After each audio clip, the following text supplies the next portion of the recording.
We're just normal men. What do you mean, normal men? We're just innocent men. It's time for Side Scrollers with me, Stuttering Craig. I did. Oh, wow! Right on the tip. Just on the tip. And Blabs.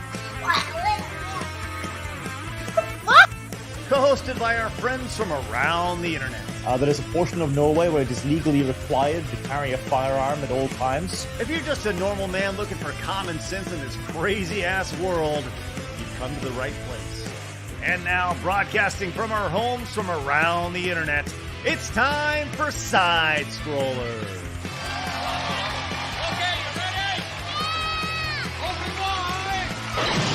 Oh, welcome on out to Side Scrollers on YouTube.com and Rumble.com and SidescrollersPodcast.com. What is going on, everybody? Hey, happy Tuesday to you.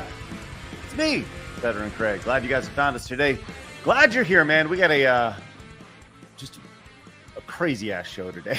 We got a lot of things to talk about. I'm glad you've joined us. The internet has certainly given a lot of content. First and foremost, hello, my Guamanian Wonder Child. It's Blabs. Wonder Child. That's fine. I'm a Wonder Child now. Hear that, Mom and Dad? Wonder Child. She did it. Hi. Hello. How's everything going? It's going good. It's Tuesday, although it feels like it's Wednesday or Thursday, but it's only Tuesday. I don't know why that is. The internet will do that to you. Yes, I kind of age sometimes. You know, there's a picture of the pre-presidency and then the post-presidency, how the presidents all look super old after 4 years. Yeah, That's going to be Side Scrollers. Thanks, man. I already have like a few white hairs here and there, and I'm blaming you and the internet. Oh, well. Get some good stuff going there, man. I'll tell you what. Just leave the hat like that. Just try to be like you're from the 90s or something. Like that the whole day? How do you do, fellow school kids? I look like there's that cartoon character that they used to wear his hat down like that in the 90s. You probably don't remember it. I don't know. Maybe Smash does. I was like Smash Thor in the 90s. So yeah, I know, child. I know. Smash, do you remember the cartoon character who wore his hat down like this? I do remember, but I don't remember the name. When you say that, it's very vaguely familiar. I feel like it was a video game character, actually, back in the day. But I don't know. I thought it was like Tiny Toons Adventures or something, but I don't know. Tiny Toon Adventures. Let's freaking go. That's my childhood right there. Good video games, the whole thing. It's great. Hell yeah. It's good stuff. Well, Razor is not joining us today because obviously Razor is sick and his PC exploded. I need to reach out to him, see if I can help him out with that. We need to get him back up and running. But so Razor will be joining us next week, hopefully, assuming he has a PC and he has recovered from whatever it is. We'll see. Next week's going to be very interesting. It is Tuesday, November 5th next week. Oh my God, you're right. Stock up, kids. Yeah, you got to stock up and get your ammo and get your food, everybody. Paper ready. My brother tweeted out something to the effect of like, "Is everyone ready for the Great Civil War next week?" I mean, we joke, but yes. Well, we're glad everybody's with us today. Glad you're here. Want to remind everybody we are live over on Rumble, X, and on Instagram. We also have a Kick account, and you can listen to the show over on Apple Podcast and Spotify. We also have the new Side Scroller Shorts channel as well, which if you guys dig the short form little clips and snippets of the show, look, if you're looking for great content, you're probably not going to find it over there. But if you're looking for giggles, you probably find it over there at the Thanks, Side man. Well, no, I mean, I laugh when I watch them. At least I learned how to fix the titles. It turns out, guys, that when you upload a short on Opus, it actually shows you the farm, like the editing name, the file name, and I thought that was unchangeable, but it's actually the title. So, well, good. For no you, more Blabs. .mp4s. Always learning, always improving. It's good. Yay! We're glad you're here. I'm Next intelligent. step. Remind me to give you access to the Side Scroller Shorts channel. Okay, I'll write it down. Sounds good. Awesome.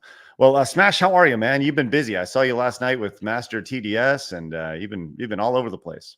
I have. I'm not regretting it, but my goodness, life is busy when your channel starts to pick up, and you try to keep up with all of it, and then it starts falling by the wayside, and you get to the point where you want to talk about everything, and then it ends up you don't talk about anything. So.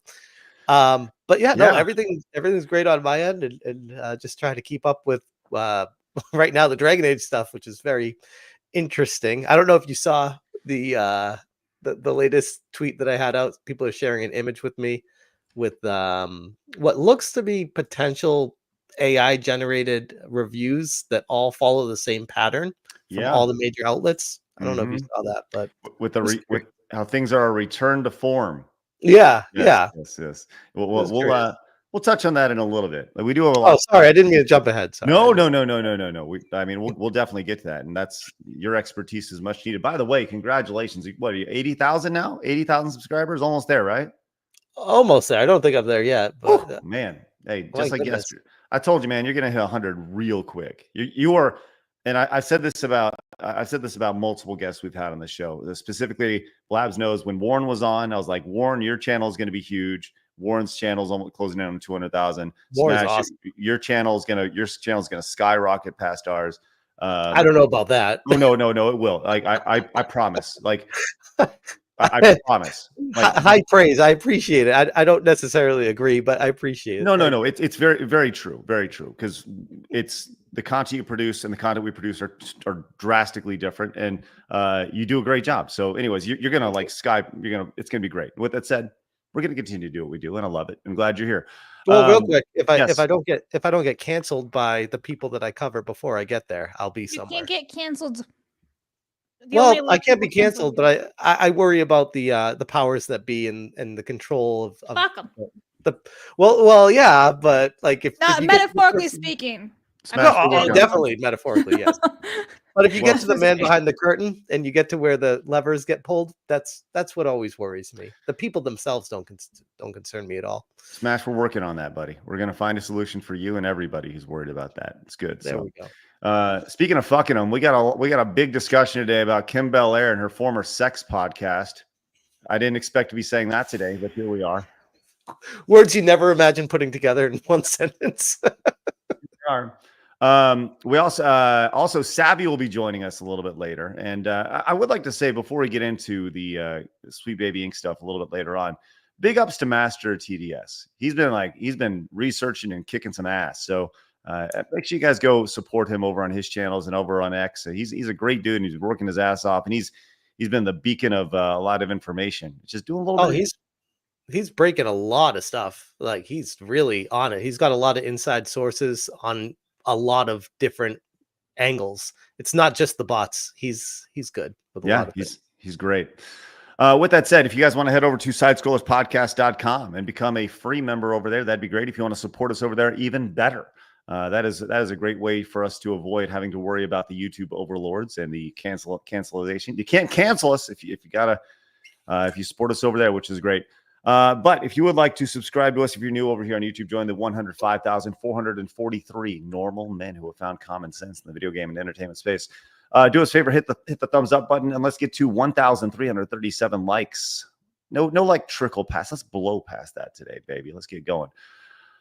So yeah, we got a lot going on today. I'm glad you guys are with us. John came in and says the walls come for all. It's undefeated. Thank you, John. Appreciate that. Idaho Mike came in with a 10. No message at all. Just dropped a 10 like a boss. Thanks, Idaho Mike. Appreciate that. Sonic also did the same, dropping a couple right there. That's awesome. 199. Really appreciate that, Sonic. Mercenary came in and says, I was there during last night's stream with Smash and Master TDS. The whore. Seriously, you should have been there. Mercenary was a big supporter last night. Appreciate all the supers from them last night too. Yes. I did watch a little bit last night. So I was. You were a fly on the wall, lurking in the shadows. That's right. Did you? So you heard me do the screw up with the screw attack, or were you not there for that part? No, I didn't. What'd you say? Oh, so at the very end of it, I was just like, yeah, look for me. I'm going to be with Stuttering Craig. I'm going to be on Screw Attack tomorrow morning. And everyone's like, Screw Attack is back? I was like, yeah, what are you talking about? Because we were talking about Samus for so long with Kim Belair that I was thinking Screw Attack. And yeah, no worries. Hey, and it was just funny because I was so confident, and I was like, yeah, Screw Attack tomorrow morning. Right. And they're like, do you mean side scrollers? I was like, yes. Would you like to know something very ironic about that statement? What's that? So I obviously don't own Screw Attack. I've reached out to Warner Brothers Discovery, and like they're not going to sell it to me. It's not even worth them discussing selling because it's of no value. So it would cost more for them to work through To it with their try to lawyers sell it. than Right. try to sell it, right? So it's going to be stuck in like purgatory forever. It's a grain of sand on a vast beach of media, brands and stuff. So it doesn't really matter. It's gone. But the URL could be made available someday. Ooh. And so actually last night on a whim, I was laying in bed at like 10:30 or something, and I just searched on GoDaddy to see if screwattack.com was available, because I think that would be really, really funny just to own that again. But it was not. It was I'm sure Warner Brothers Discovery has that lockstep and key just to refresh every year or so whenever it comes up. So anyways, yeah, you are on Side Scrollers, so that'd be cool to redirect to Side Scrollers from it. That'd be awesome. That would be great. 60 Watts says, thank goodness for AI. Imagine all the Control C and V's that are being saved. Thanks, 60 Watt. Appreciate that. And Hypnotic came in and says, I'm actively trying to cancel Smash JT every day. That's right. It only makes me stronger. The worthy one says, oh shit, we're getting a rant from Savvy today. Let's go. Oh yeah, Savvy will be popping in and she's going to be going hard, I'm sure. And Mercenary says, him, not a them. I don't play with pronouns. There you go, Mercenary. There we go. I don't want to make assumed genders of people commenting, but if they tell me, I'll remember. This is it's important. Last thing you want to do is assume somebody's gender. Right. Take it. Right. I mean, maybe I should just start saying he to everyone and just pissing off any of the women on the chat. I don't know. Or just call everyone a dude. You can get away with that in California. Everybody's a normal man. That's the beautiful thing about being a normal man. Is everybody's I want to point out that I was writing the word man on my phone yesterday, just MAN, and my phone kept changing it to ma'am. And I was like, what the fuck's going on here? Oh, man. Or should I say ma'am? Yeah, right? You should say ma'am. Oh, you're right. Yeah. Well, thank you for your struggle, Blabs. I was trying to review an anime and I was just taking notes while I was watching it, and I was like, "Man, not ma'am." Yeah, it's ma'am.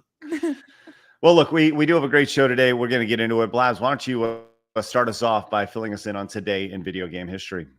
Okie dokies, everyone say happy birthday to the Genesis in Japan that was released today, October 29th, back in 1989. We also have the OG Call of Duty releasing back in 2003. And we have Assassin's Creed, the Black Flag, releasing back in 2013. And tomorrow, little hint, there's also another Assassin's Creed birthday. So, fun facts. Wow. I'm going to tell you this right now, Blabs. You missed some doozies today. You missed some major doozies today.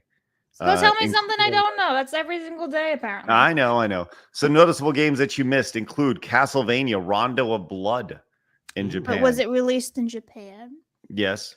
Fallout 2 for PC. Grand Theft Auto Vice City for the PlayStation 2 22 years ago today. That's a biggie. Manhunt 2 for the PlayStation 2. Bayonetta for the Xbox 360 and PlayStation 3. Grand Theft Auto Episodes of Liberty City for the Xbox 360. Chat's like, how do you miss these bitches? I only have 3 options every day. But there are 2 different GTAs on the same day on different years. That's interesting. Yeah. Mario Party Superstars for the Switch. And Watchdog Legion 4 years ago in 2020. So, I really feel, Blaz, maybe we should expand that out where you can maybe add a box or 2. No. If you there are to. 3 only, and that is 3 is all we're going to have, and you will all like it. Oh, thank you. Thank you for being defiant as always. So I really appreciate it. No! Well, thank you for that, Blabs. That's wonderful. Once again, glad everybody's here. I'm glad you could fill us in on today in video game history. We do have so much to talk about, so let's get into it. It's time for my favorite segment, your favorite segment, everybody in the world's favorite segment. It is time for Hard News.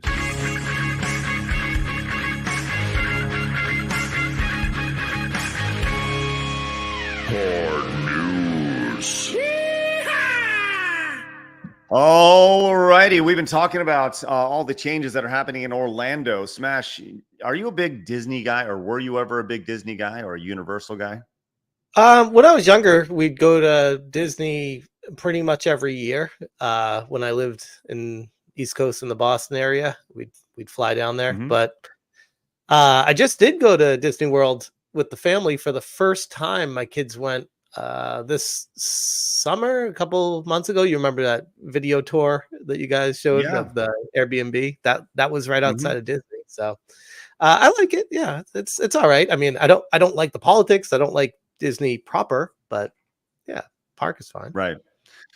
Well, Universal has been making a lot of moves, moving in on Disney's like market space down in Orlando over the last few years, and they have a new theme park coming out. Have you heard about this new theme park that's coming? Epic Universe Smash? No. Okay, so they have a new theme park that's on the way, and that's where you're gonna find Super Nintendo World and the new Harry Potter world, as well as a new monsters only area. Which Blabs, you are a fan of this idea. Why don't you talk a little about this? I am. Like, I've not seen all the monsters that are going to be there, like the movies and IPs, but I still think it's really fun and original. Yes. So they have a new video. Oh, my bad. Sorry about that. Was loud. They have a new video of Dark Universe, this section here. And Smash, since you're not familiar with this, I would love to hear your thoughts on what we're going to watch here. This is for their ride, the Frankenstein experience. I am Dr. Victoria Frankenstein. Together, we will finish what my great-grandfather started. Show them. That reminds me of the Haunted Mansion. Chained has the Haunted Mansion. Yeah, for sure. There's it kind of has an initial look right there. Yeah, Haunted Mansion though is like 50 years old. Is it? Damn. I thought it was like recent, but I guess the movie came way after the ride. Yeah, I think it was one. Or maybe the movie was a remake. I don't even know. Right. All right, let's go check this out. And Blabs, while this is after we come back, I'm going to reset again. I don't know. I'm already delayed. This is silly. Yeah, you are. My great-grandfather started. Show them. Monsters Unchained has the most technologically advanced animated figures that have ever been built in the attraction. These are monsters for the next generation of fans. We wanted to make sure that we kept everything that was familiar, kept everything that was the essence of these monsters. But we wanted to take it to another level. These monsters are scary. These animated figures are moving faster than any figures we have built, and we have so many of them. We have 14 animated figures across this ride floor. And they are visceral, they are powerful, they are intense. And from a technical standpoint, they exceed beyond everyone's wildest expectations for what an animated figure can do. It's pretty good. I mean, I'm psyched for this. Yeah, I agree. You know, I wonder about the long term of these animatronic or whatever they are. Like how much? Well, if you think about like how long the ones at Disney last for, I mean, some of those are like 2 decades old. If I'm not but those aren't nearly as intricate. These are like a lot of moving parts inside of them. I can only imagine. I'm sure they have like multiple versions of them that they can just easily replace, or like they have some tech on standby where they can just go and fix the animatronics easily. I'm pretty impressed with it because like I went to the one that so I've been to 2 different Universal parks, Japan and Orlando, and both of them had like amazing animatronics. So fun, so high tech that I'm like, yes, give me all the cool stuff. And like these people at Universal, they seem to genuinely care about their projects. They have a lot of compassion, and they just seem like they're like, yes, we really want to provide for the audience. They really want to make the consumers happy. And then let's be honest, Orlando's pretty darn expensive, so at least you pay for what you get instead of as Disney where you have to pay like twice as much. What was experience. I heard that a ticket to Disney was what, $200 for the day or $300 for the day? Yeah, it's like they just released the prices for like the new Helio, I believe that's how you pronounce it, hotel at Universal Orlando Epic, and they were saying it's half the price for Disney. So like it's super expensive there. So I don't know why. Like I understand why you would go to Disney, but I don't understand why you would pick over Universal just for like. I think you know what it is. It's like why we went. It was like a family reunion or gathering, and it's just like that's what people do. It's like we go to Disney. And it's like, yeah, I think that's what a lot of people fall into. Plus, when we were there, there's a lot of people from out of country that come, and it's like they that is a destination. Yeah, it seems like they get a lot of money from foreigners and tourism. Mhm. But Mhm. speaking of Disney, I don't know how true this is, but I heard about this in Japan that the one in Tokyo is not actually owned by Disney. Yes, That's true, right? that's true. Yeah, it's Who leased. Yeah, owns because it? they'll have other rides there that aren't actually Disney IP related. Yes. What? So obviously, Disney gets paid a shit ton of money, right, for using their IP, but it's not actually owned by Disney. So I Correct. feel like next time I go to Japan, maybe I'll have to go, and I won't feel as bad about going to Disney. That's It- wild. Yeah, Disney, Tokyo Disney is actually leased from the Disney name, which is crazy. Yeah, it's one of those. And they have like the super high tech animatronics there. Like those apparently are like the best of Disney in Tokyo. Yes. And that's also gives them more flexibility to kind of be a little more creative and not stick to Yeah. the script. Speaking Yeah, of, that I makes want to go back and take a listen to something that was said in this, which most people just kind of bypass this, but I'm going to tell you this right now. This should not be overlooked. Listen to what this guy says about the monsters themselves. We kept everything that was familiar, kept everything that was the essence of these monsters. But we wanted to take it to another level. I think that's the exact way that when you talk about established IPs, we're taking things that we're taking things that are familiar, we're keeping those things, but we're going to elevate those things. Yep. And you see that all the time in our space, in the gaming and entertainment space, where people say, we're going to take what you know and change everything about it. Yeah, Right? Laura Croft And- mind. Right, 100%. That's exactly where I was going with that, and I think it's a really, like, that to me is really, really exciting to hear from a big company like Universal. Yeah. They're I think it's great. That's what I'm saying. Like they respect like their IP and they really want to make it for the consumers and the audience. And I'm here for it. I'm good. I'm glad they're doing it. I feel like if Disney was smart about what they wanted to do to make money, they would work Mickey Mouse more into the movies. They would make him more of an adventurer and make him more, I feel like he's just an icon now, but not really utilized. You know what I mean? They came No, in you're and, right. He's mostly in like shows and stuff on Disney, but you don't ever really Right. see him like in movies. Right. That would be like Nintendo avoiding Mario when they make games. It's Yeah, like you're wanna right do there. that. Darth Mickey chat says. they I want a samurai they Mickey. reworked. Yeah, they reworked him a few years ago, and he does have like his own show on Disney now, and he has a very, very different look, and he's had it for probably 5-6 years. For Yeah, and Are you I know talking what you're about talking about. He The looks club- very Are you talking about the Clubhouse? yeah, like no, the no, new no, no. modern stuff for Disney. Yeah. Oh, there's something new beyond Clubhouse? I haven't kept Yes, up with it. yeah, yeah. Yeah, But, there's something really new for the kids on Disney Channel or Disney Plus, and it looks very, very, very cartoony, not like the original version of Mickey. I'm not really for it, but I'm Mm. not the audience. Also, I'm not for. Right.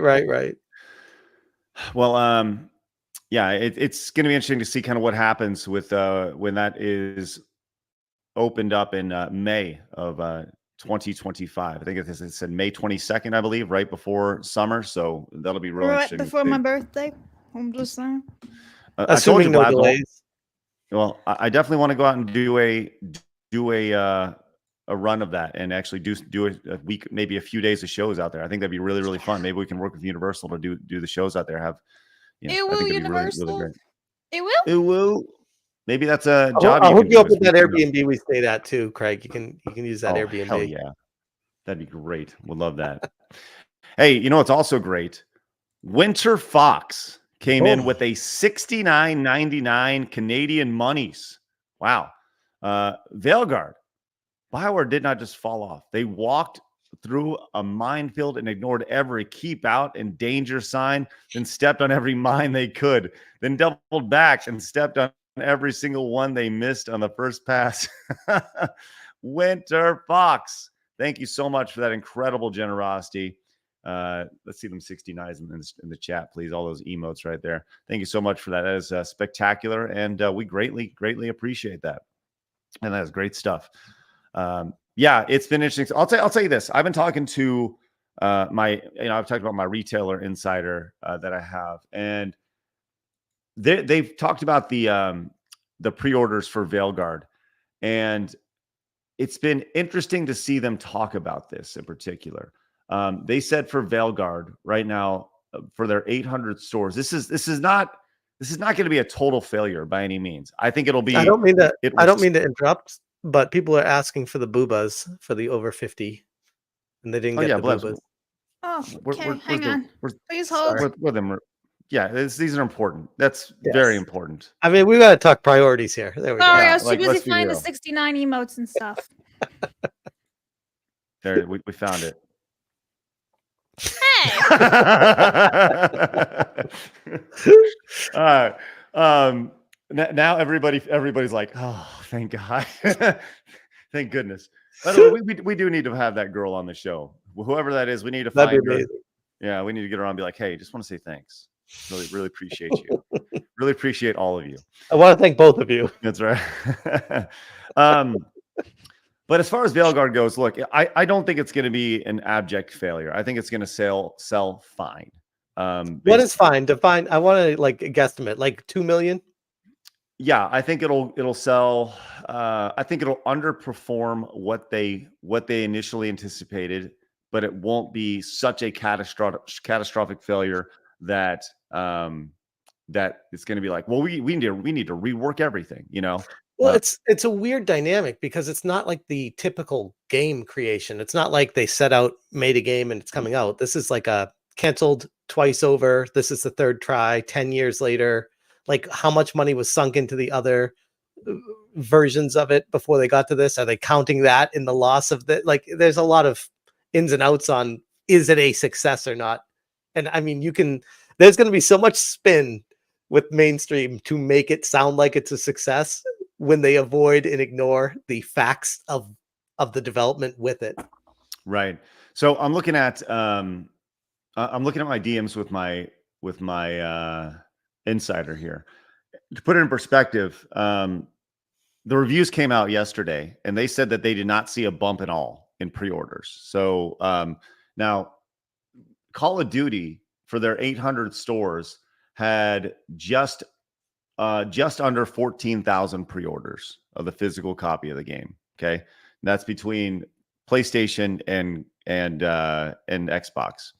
Now, 14,000. I mean, Call of Duty's Call of Duty. It's going to kill. It's going to do what it does, right? Mm-hmm. So far with Veilguard, they have just over 5,000. So that's, it's pretty solid compared to like, Unknown 9, which had like 30. 8. Yeah, right. So that's what I'm saying. I think it's going to be fine. It may not just perform as well as they initially anticipated. So we'll see. And that does not include potentially canceled pre-orders based off of reviews and such as well. So yeah, that's kind of where we're at right now. I would lean towards it's going to go somewhere between 1.5 and 2 million sales. And they probably, just going on an 8-year cycle, being generous, would need somewhere in the realm of 4 to 5 million sales to break even. Yeah, I agree. I think that's, if I could forecast, I would probably say taps out around 2 million, then kind of falls off a cliff for sure. Mm-hmm. And that, I mean, we're talking digital sales, obviously. That's digital will be the big thing with Veilguard, as with most games. Mm-hmm. Let's see. I'm curious, real quick. I'm curious to see how many returns there are on Steam within the window. Yeah, that'll be was it a 2-hour window? Is that what it is? Yep. Oh, yeah, yep. That'll be very fascinating for sure. El Zoomer says, "Hey Craig, look up the accent switch Kamala doll. I have seen that. It was pretty funny. Not really for this show." Mercenary says, "Check direct. YouTube won't let me say this." Hey, thanks, Mercenary. Appreciate that. I do see it. I will check it out. Lord Botha says, "Don't know if you covered this the other day, but thoughts on Fortnite's Freedom Town?" Ah, yes. We did not talk about this, but it is gaming related, so we probably should talk about this. Blabs, did you see Freedom Town? No. What are you talking about? Is that the Kamala Harris thing? That's right. It's Freedom Town in Fortnite. This is a new thing, Blabs. Yeah. You do know for years, like, there's a lot of YouTube videos out there going into the background of how politics want to use video games as a avenue to get to people. And it's so cringe every time. It's so cringe. Yeah. Well, here we are. This is from IGN over here. Blabs, check it out. Yeah. Are you gonna be checking out Fortnite because of this? Let's check this out.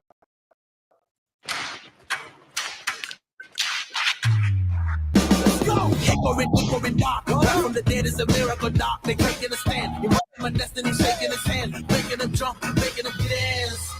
And we're gonna get flagged for copyright, but that's okay. We'll keep going. Good point. Yeah. We out here taking names. Let our voices rise. Let them reach the sky. We gotta change the game. Let's go. Paid So there for you by go. Harris president. So I have a couple of thoughts on this. One, fuck Epic Games for blatant like propaganda. Like this is like right in your face. No. propaganda. You can't Hold get on. mad at Epic Games. First off, they're Chinese. They don't give a shit about. Oh, I didn't get mad at them. They could just say no and have some sort of moral. Why would they? corporate. You want a like a Chinese company to have moral high ground when America's government politics are giving them money to. Yeah, push one day propaganda? I would hope for normal Well, human people. Okay. But hold on, hold anyway, second of all, I think that listen, this just proves my point that people who play Fortnite are just TOGAF spelled backwards. on. Okay, hold on. So on the bottom it says this is not sponsored, endorsed, or administered by Epic Games Inc. You notice that on the bottom right there. That's They it. have to. Okay. Well, no, they don't. And let me tell you why. Because there's a playground which allows you to create these games inside of Fortnite. That is one of the things that they've allowed. So Epic Games doesn't. It's just like Roblox. They're creating a playground that allows people to create games inside of their game using. We their all know how existing well tools. Roblox is going. I do. Right. Well, go ahead. Well, just real quick before you change the screen, I do find it curious that on the left side, it says "Promise of America" and in the shape of a flag with the colors, and then on the other side, it's freedom, and it's the rainbow. And I'm like, there's very subtle things that when you go into creating things in a game, like these details, there's someone behind it doing it, trying to push propaganda with it. I find it very interesting that that's there at the end with trying to utilize conjoin freedom means LGBTQ. I'm like, no. Like, let's not like start conflicting these things. Freedom means America. Okay. Right. But it's under that umbrella, but it's not the umbrella. Well, we should go in and check this out because I my vote is on the ballot, and maybe by playing Fortnite I'll make the switch. Who knows? Listen, if you play Fortnite, you just like playing with bots, and you are the TOGAF. That's all I have to say. Maybe we should do a normal man meeting on Freedom Town in Fortnite, and everybody can get together and play some Fortnite together, huh? What do you think? No? Okay, I'm just kidding. No. Okay. No. That's all you. Man. Mayonnaise Chase says everything they touch turns even more gay now. Thank you very much, Mayonnaise Chase. Ryan W says, forget Dragon Age, get Soul Reaver remastered. There you go. I'll be right back. My dog's trying to come in. Hold on. Yeah, man. John says, high crime and poverty in Freedom Town. There's a lot of homeless people just roaming in Freedom Town. It's crazy. Two Savage Gaming says, kind of funny new video telling you to vote Harris. Said, oh, are you serious? Oh my God. Okay, there we go. Kind of funny, of course. Mercenary says, now AI have another reason to get my nephew Fortnite. I have to show my sister. Thank you, Mercenary. Jay Watt says, I've always wanted to ask you guys Wise feels about your YouTube channels, especially Smash, since you didn't expect your channel to blow up as it has. As far as our wives, I don't know. My wife's been with me for as long as I've been online, so she's kind of expected it. Thanks, Jay Watt. Appreciate that. Silverado, thank you so much. Appreciate that. Josh Rush as well. That's outstanding. And Lord Botha, thanks for sending us down that fucking rabbit hole. Xander, thanks so much for becoming a brand new member. Appreciate that. That is great. And Lord Slosh came in and says, Jurassic Park with Lori voice. Wow. Are those monsters auto-erotica? Thank you. You know, some people are into that. Yes, some people. We'll get to that in a little bit for sure. Mass Hysteria says that thumbnail, Sweet Baby is Forgiven. Okay. We'll get to that in a little bit. Give it a minute. Jay Watt says, Nose Ring Mafia, unite. There we go. Thanks, Jay Watt. Appreciate that. And Kill Caustic says, Badgers? We don't need no stinking Badgers. It's a great UHF reference right there. Thanks, Kill Caustic. 60 Watt says, I wonder if they ever will change the Assassin's Creed flag of color. Thanks, 60 Watt. Nethril King says, Craig, I'm holding you responsible for the cringe cancer this gave me. don't be mad at me. Be mad at Lord Botham. Eddie the Bunny says, epic. Here's more current day Californian shit. That's right. Yep. And Sneaky Signy says, gave them hundreds of V-Bucks over the years. Never again. Uninstalling immediately. Wow. All right. Nice. Mercenary says, off Fortnite. There you go. Sorry, Mercenary. My fault. I touched the mother Girth's grass with $10. Says some normal innocent support for some normal innocent man. Fortnite is gay. Thank you for that. Appreciate it. Well established at this point. And John picked up the Normal Man t-shirt as well as some other merch. And Astrobot is game of the year. Thank you, John. And Delta says the Veilguard reviews are more and more wild. YouTube is recommending me some of the most non-offensive content creators sharing their thoughts. I imagine this will go exactly the same way as Spider-Man 2 and Starfield went, hyped into oblivion. Thank you, Delta. Appreciate that. And Mercenary says, I remember back as a kid in the 80s when Disney was $20 from adults and $5 as a kid. They had a gondola ride, the little boat ride, and a few other rides back then that are no longer there. I miss the 80s. And YouTube won't let me put this up. And YouTube won't let me put this up. I don't know why. You said gondola, Mercenary. You can't say gondola on YouTube. It's rough. Weird. All right, let's keep real on. quick. Well, Yes, real sir. quick. When I was younger, like I said, we used to go to Disney World all the time before all the drama with it. Mm-hmm. My parents had the opportunity to buy lifetime passes back when Disney was struggling, because there was a time and the lifetime passes, I think it was in the mid to late 80s, it was $1,000 per person for a lifetime pass to Disney to go as much as you want forever. And it was like $1,000 was a lot of money back then. So my parents didn't pull the trigger on it, but that would have been nice. Jeez, that's awesome. The fact that there was a lifetime pass back in the day. Yeah. Man. Won't ever see that again. Nope. Never, ever, ever. I mean, what would it be? $100,000 today? No, probably more. Yeah. Like probably a ridiculous amount. And Craig doesn't ever want to see this ever again either. What is that? That's you. What? Yep. Fucking AI. What are we doing here? What are we doing? That's not me. Yep. I know that there's certain CEOs that would probably like that. That's interesting. Let's get to that in just a minute. Speaking of, Savvy will be joining us in just a little bit. Looking forward to that. Well, people in the comments are saying I was a rich kid. No, my parents did not buy it because I was not a rich kid. I said the ability was there and we did not get it. I wish I was a rich kid.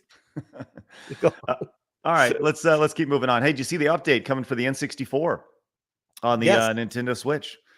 Oh no, we got. I thought you meant the new console that was HDMI N64. No.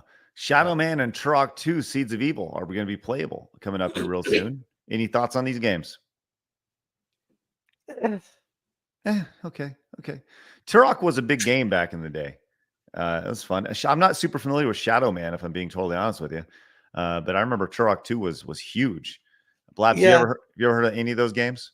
I've heard of Turok, but I've never played either one of them. Yeah, I heard Shadow Man was pretty bad. I never played it myself. I own it. I never played it, but that's the thing with the N64 stuff. It doesn't really get me going because I'm like, I have all the N64 games. I'd rather play it on my N64. So the Switch N64 stuff, besides like the GoldenEye multiplayer online, nothing really gets me going on it except that kind of stuff.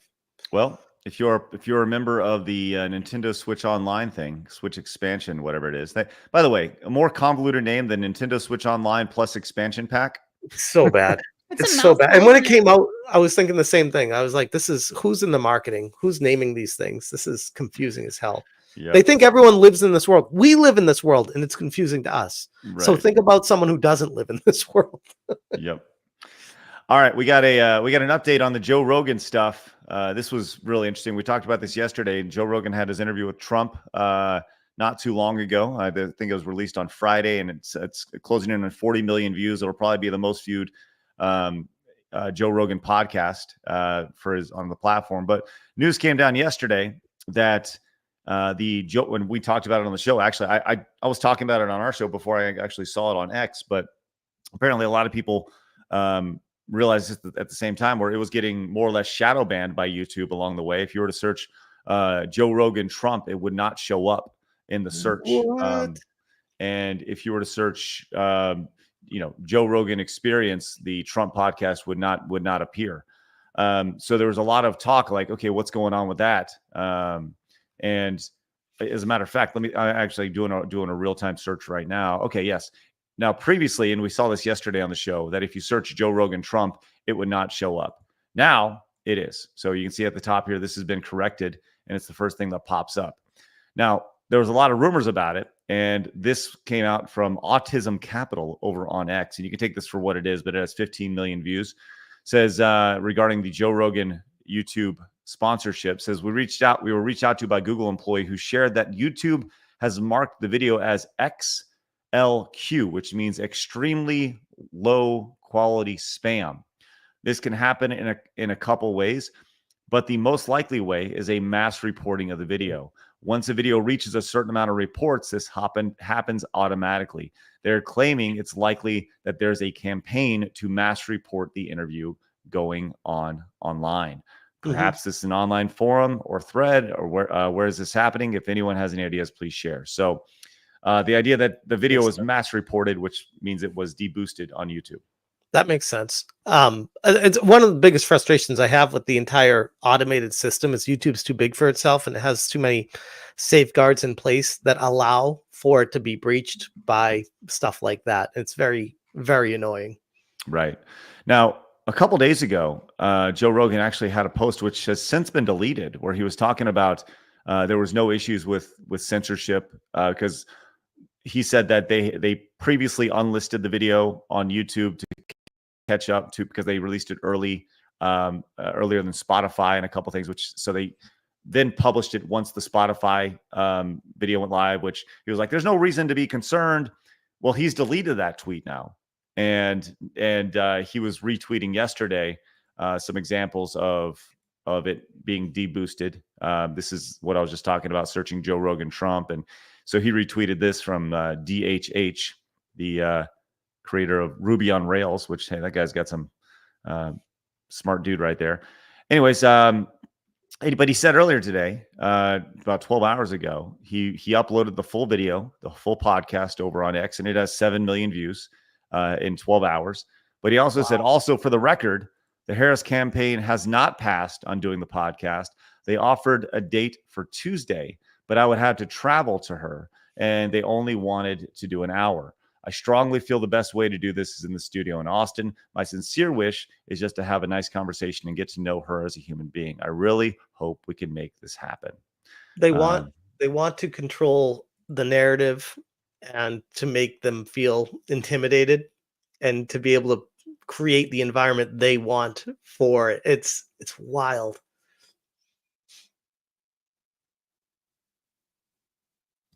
Sorry, I was just thinking out loud. That'd be like if we wanted to have somebody on the show, right? And we do the show remotely, right? And that's not to say we won't change. We won't change. We could do this show in person or whatever. But let's just say we invited, I don't know, whoever, anybody on the show. David Jaffe. We invited David Jaffe on the show. And David Jaffe was like, hey, man, I'll do your show, but it's not going to be 90 minutes or 2 hours. Well, I'll do it for 15 minutes, and you need to come to me. Right. In that instance are we, like, we sent out the invite, but at that point, who's declining who? At that point, I look at it as they're still declining you because your offer was declined. They countered it with something that is not what you offered. So they declined the offer. Right. I agree. You offered it up, and at that point, it doesn't become, like in this case, it's no longer the Joe Rogan experience, because Joe Rogan sits down with people in his studio and he talks for 3 hours and they just talk about whatever. If you're saying, well, hey, we're only going to go an hour. You got to come to me. Then it's no longer the Joe Rogan experience. It's a totally different product. It's propaganda. We're only going to go an hour. And it's like, if you have an opportunity to be on the largest platform in the world, specifically in America, when you look at the podcasting numbers for Joe Rogan, he's number one on every single country. You would think no matter how busy you may be, you think you'd want to make an effort. But if you felt like it could help your odds, yes, I would agree with you. I think what you're implying is she knows it would hurt her because she can't stand on her own 2 feet when it comes to a conversation. I'm not implying anything, Smash. Oh, I'll just say it. Well, I guess we'll see what happens, but it has been clarified. YouTube has since switched, fixed the issue. So now if you actually want to find it on YouTube, you can find it. So it'll very quickly. But it's very frustrating because that goes to show that YouTube was made aware of it and they rectified it. But what happens if you have a hate campaign and it's ratioed based off the amount of views from a smaller channel and you have no one to talk to? Like it's really unfortunate because they are able to silence people with that method. Oh, sure. I mean, it goes back to what you were saying, the idea that even on YouTube, we have to be careful, and that was one other thing about the podcast itself. It had 35 million views. It wasn't on trending either. Like, how can you have 35 million views in a couple of days and not be trending? Good point. Makes no sense. Point. Sanshoro, I butchered that. I'm sorry. It says #Failguard. They made it easy. Thank you. Appreciate that. Seaman Nader says Fortnite epic crap store. Israel says channel support for the great content and excellent videos. Hey, thank you, Israel. Appreciate that. You've been crushing it, Craig, by the way. Great job in your videos. Oh, thanks, man. It's been fun to do. I got some other videos on the way. It's been a nice little shift for the channel. Ankle break AJ's back. Let's go. Says, I wonder how next Tuesday and Wednesday is going to look like. This country is going to be in shambles, in my opinion. Yep. But guess what? We'll be here.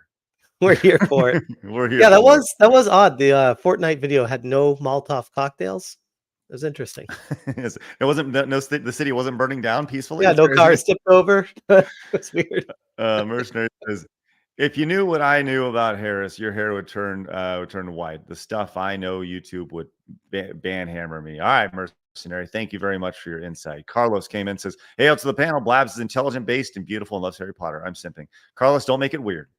Thanks, Carlos. Lewis came in and says, how can you trust the leader's capability to rule when you can't even talk do an hour talk on a podcast? Lewis, stop being logical. It's ridiculous.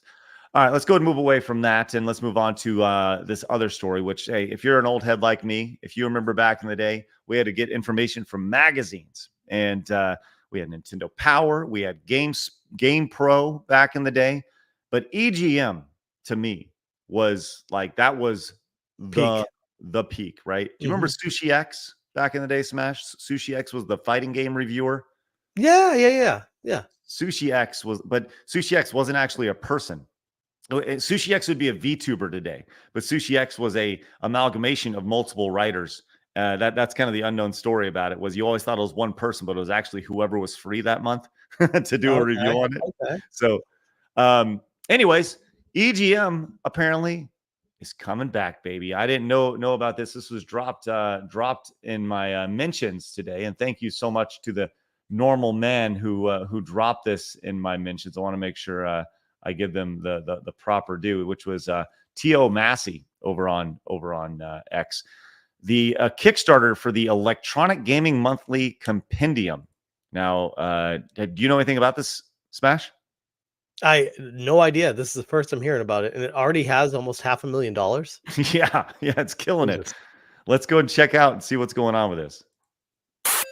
From 1988 to 2014, the world of video games evolved from this. This is the drug right here. And hook the dopamine to my veins. Put it in my veins. Let's go straight to my veins. You know, my only issue with this is that they got the trailers guy to do the voiceover for this, so it sounds really over the top and ridiculous. But either way, right. Sean says the voice is perfect. Now, I don't know, Sean. I wish it was. I don't know. But either way, let's go and continue. Each month, one magazine documented it all. Electronic Gaming Monthly. Every issue of EGM was packed with the first word on the systems, games, and culture that would define an era. 26 years, 6 console generations, Simpler time. 8,606 games. Yeah, we counted. Now, we're honoring this unparalleled collection of gaming history with a new project, the EGM Compendium. This limited edition hardcover book chronicles a quarter century of video games, the good, the bad, and the ugly, as seen through the pages of the #1 gaming magazine, Wonder Dog. Untold Stories. You get excited there, Smash? Wonder Yeah, Dog. dude, that was like my Sega CD Jam when that came out. Nobody even knows what it is. That was a fun platformer. Let's continue this. Well, we only got a little bit longer before it gets to all the backing stuff. But this is actually very cool. Not just the book, but they have something else in store. Stories, unreleased games, and an unbelievable list of contributors. It's a journey across video game history like nothing you've ever seen. And with your help, we can bring the biggest and best version of the EGM Compendium to life on Kickstarter.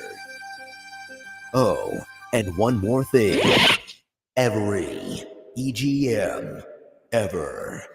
We're preserving the entire print run in a searchable online archive, and our Kickstarter backers can get exclusive access before anyone else. Still not enough? How about collectibles that will never be available outside? So they got collectibles and stuff, but the idea of digitizing every single EGM is, I think it's already done online. You can find them on like a video game magazine websites. But hey, man, I'm on board with this. This is pretty damn cool, and apparently a lot of other people are too. As it has 4,624 backers and over $400,000 in funding on a goal of $35,000. So they've murdered it. That is blown out of the water. That's very cool. I this is the thing. I'm a sucker for stuff like this. I always buy this stuff. Like when I'm at a convention, if there's a booth selling something like this, I'll always buy it. And I always want to go through it and read it, and I never do. It just sits in my house every time. One of these days, I'll go through these books that I keep buying. I think it's actually a great idea because this helps game preservation. Because it'll help people who've never heard of certain games. They'll go and look it up and be like, yo, I want to do this. I want to play this game. How can I get my hands on it? And it'll be like emulation, or you go and buy the physical copy somehow on eBay, or the console on eBay. I'm all for this. I think it's great. And even if Smash, you don't even read it, like you just have it in your house, but at least you have it. Whereas a lot of games don't even exist anymore and you can't play them anymore. Like at least you'll be able to like, oh, I remember this game. I have the information about this game. She wants to find places for all the stuff I keep buying in the house. She's not a big fan of it stacking up everywhere. Listen, just gotta know. That's a fight. Well, I think I may back that. I'm on board with that idea. I like having a hard covered big old coffee table book. I love that idea. All right. Let's go and move on. We got a noticeable death. Well, I want to say noticeable death. We have a death in the world of YouTube. Not all deaths are noticeable. Sorry, that was poorly worded.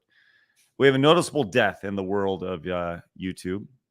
Has anybody heard of Dingo Dinkelman before? Anybody ever heard of this guy before? No? Well, he is a crazy, this is based off his description, crazy wildlife content that will bring some of the most iconic and dangerous animals right into your living room. So that is what Dingo Dinkelman is. Let's go check out his channel here. 109,000 subscribers. You can see he's hugging actually at the top an alligator up here, multiple snakes up by his face. His last video was a month ago.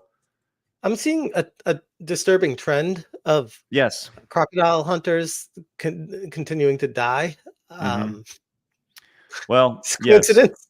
Funny enough, the biggest crocodile hunter was not killed by a crocodile. True, stingray, but yes, point still stands. They are dying. Dingo Dinkelman is dead. Died after a cobra attack at the age of 44. Who'd have thought? messing with cobras and wild animals would end up in your death at 44, way too early. Oddly enough, died the same as Steve Irwin. That's creepy. But along the way. Now I will say this. This could be in bad taste, but I'm going to say it anyways. I don't think 3 months ago that was his worst day ever. I think that happened more recently when he was killed by the cobra. Come on. So tasteless you are. Anyway, listen, to be completely so these people probably were inspired by Steve Irwin. They went and tried to help benefit people and show people how these animals exist throughout the nature and try to help their environment, preserve their environment. I get that. I mean, you can even see that with Steve Irwin's children. But I think some of them really got like the bug for YouTube, and they may have like pushed some buttons that they shouldn't have done, and now they're dying. Which is sad. There you go. Now you can continue laughing, Craig, at your horrible, stupid joke. Well, I'm just saying, you fuck around, you find out, right? Well, yeah, but there's a point to them trying to help, like I said, preserve the wildlife and educate people on conservation, all that. But at the same time, maybe not everyone should be doing that. You know what I'm saying? Not anybody should be doing that. You don't think anyone should be preserving conservation stuff and educating people about wildlife? You probably shouldn't be going in a giant swamp and messing around with cobras. I'm just throwing that out there. I wonder if this is his last picture. Look. That's awful, Craig. Oh my God. What? I wonder if that's his last photo. Well, I mean, it's a horrible idea. Don't. See, I thought Smash was so insulted by you that he was just looking away the entire time, but no, he just froze. Smash was thinking about life being a part of the show. Yeah, he's like, all right, I'm out. Bye. Oh my God. Hey, look at this. Python Bacon is a brand new member of the channel. Let's go, Python Bacon. You're the one. You did this, Python Bacon. You did this. Oh, I know. Poor taste. Sorry. You are a mean man today, mister. I know. Sorry. Okay. Python Bacon wants to know, how do we vote on the Real Game Awards? Well, I'm glad you asked. You become a voting member over at the Real Game Awards. Voting will begin in December. Right now, we're in the process of consolidating all of your nominations for our categories. So become a voting member over at the Real Game Awards, and in December we will be voting on all of the categories, all 25 of them. So thank you very much, Python Bacon. Mercenary says, can we get this for Nintendo Power as well? Man, that'd be great. The EGM for sure. Dingo on my 40s with that. Thank you so much. And Suna Soul Silver says, I may not be smart, but it gets views. That's right. Or it may not. Yes. It may not be smart. And Mike says, Wizards for Comics, EGM for Games. Gen X had it made. That's right. Thanks, Mike. Appreciate that. And Osmosis says, drop SBI OnlyFans link. I have IRS on hold. Thanks, Osmosis. Appreciate that. And Marmalin says, I have a Steve Irwin underwater figure set. I was supremely disappointed that didn't include a stingray. Oh, look at Blabs. Poor sad. That's not even funny, man. That's awful. I was crushed when Steve Irwin died. That's still one of the celebrity hits that hurt the most. Yeah, well, when I have his board game and I have the DVDs, bro. I'm just saying. Rip Steve Irwin. Well, appreciate your input there, Marmalin. Hey, if you guys are tuning in, do us a favor. Greg. What? I'm just saying, you're shit. Why am I shit? Just because. No, listen, if we can't laugh at stupid people, we can't laugh at stupid people. It's okay.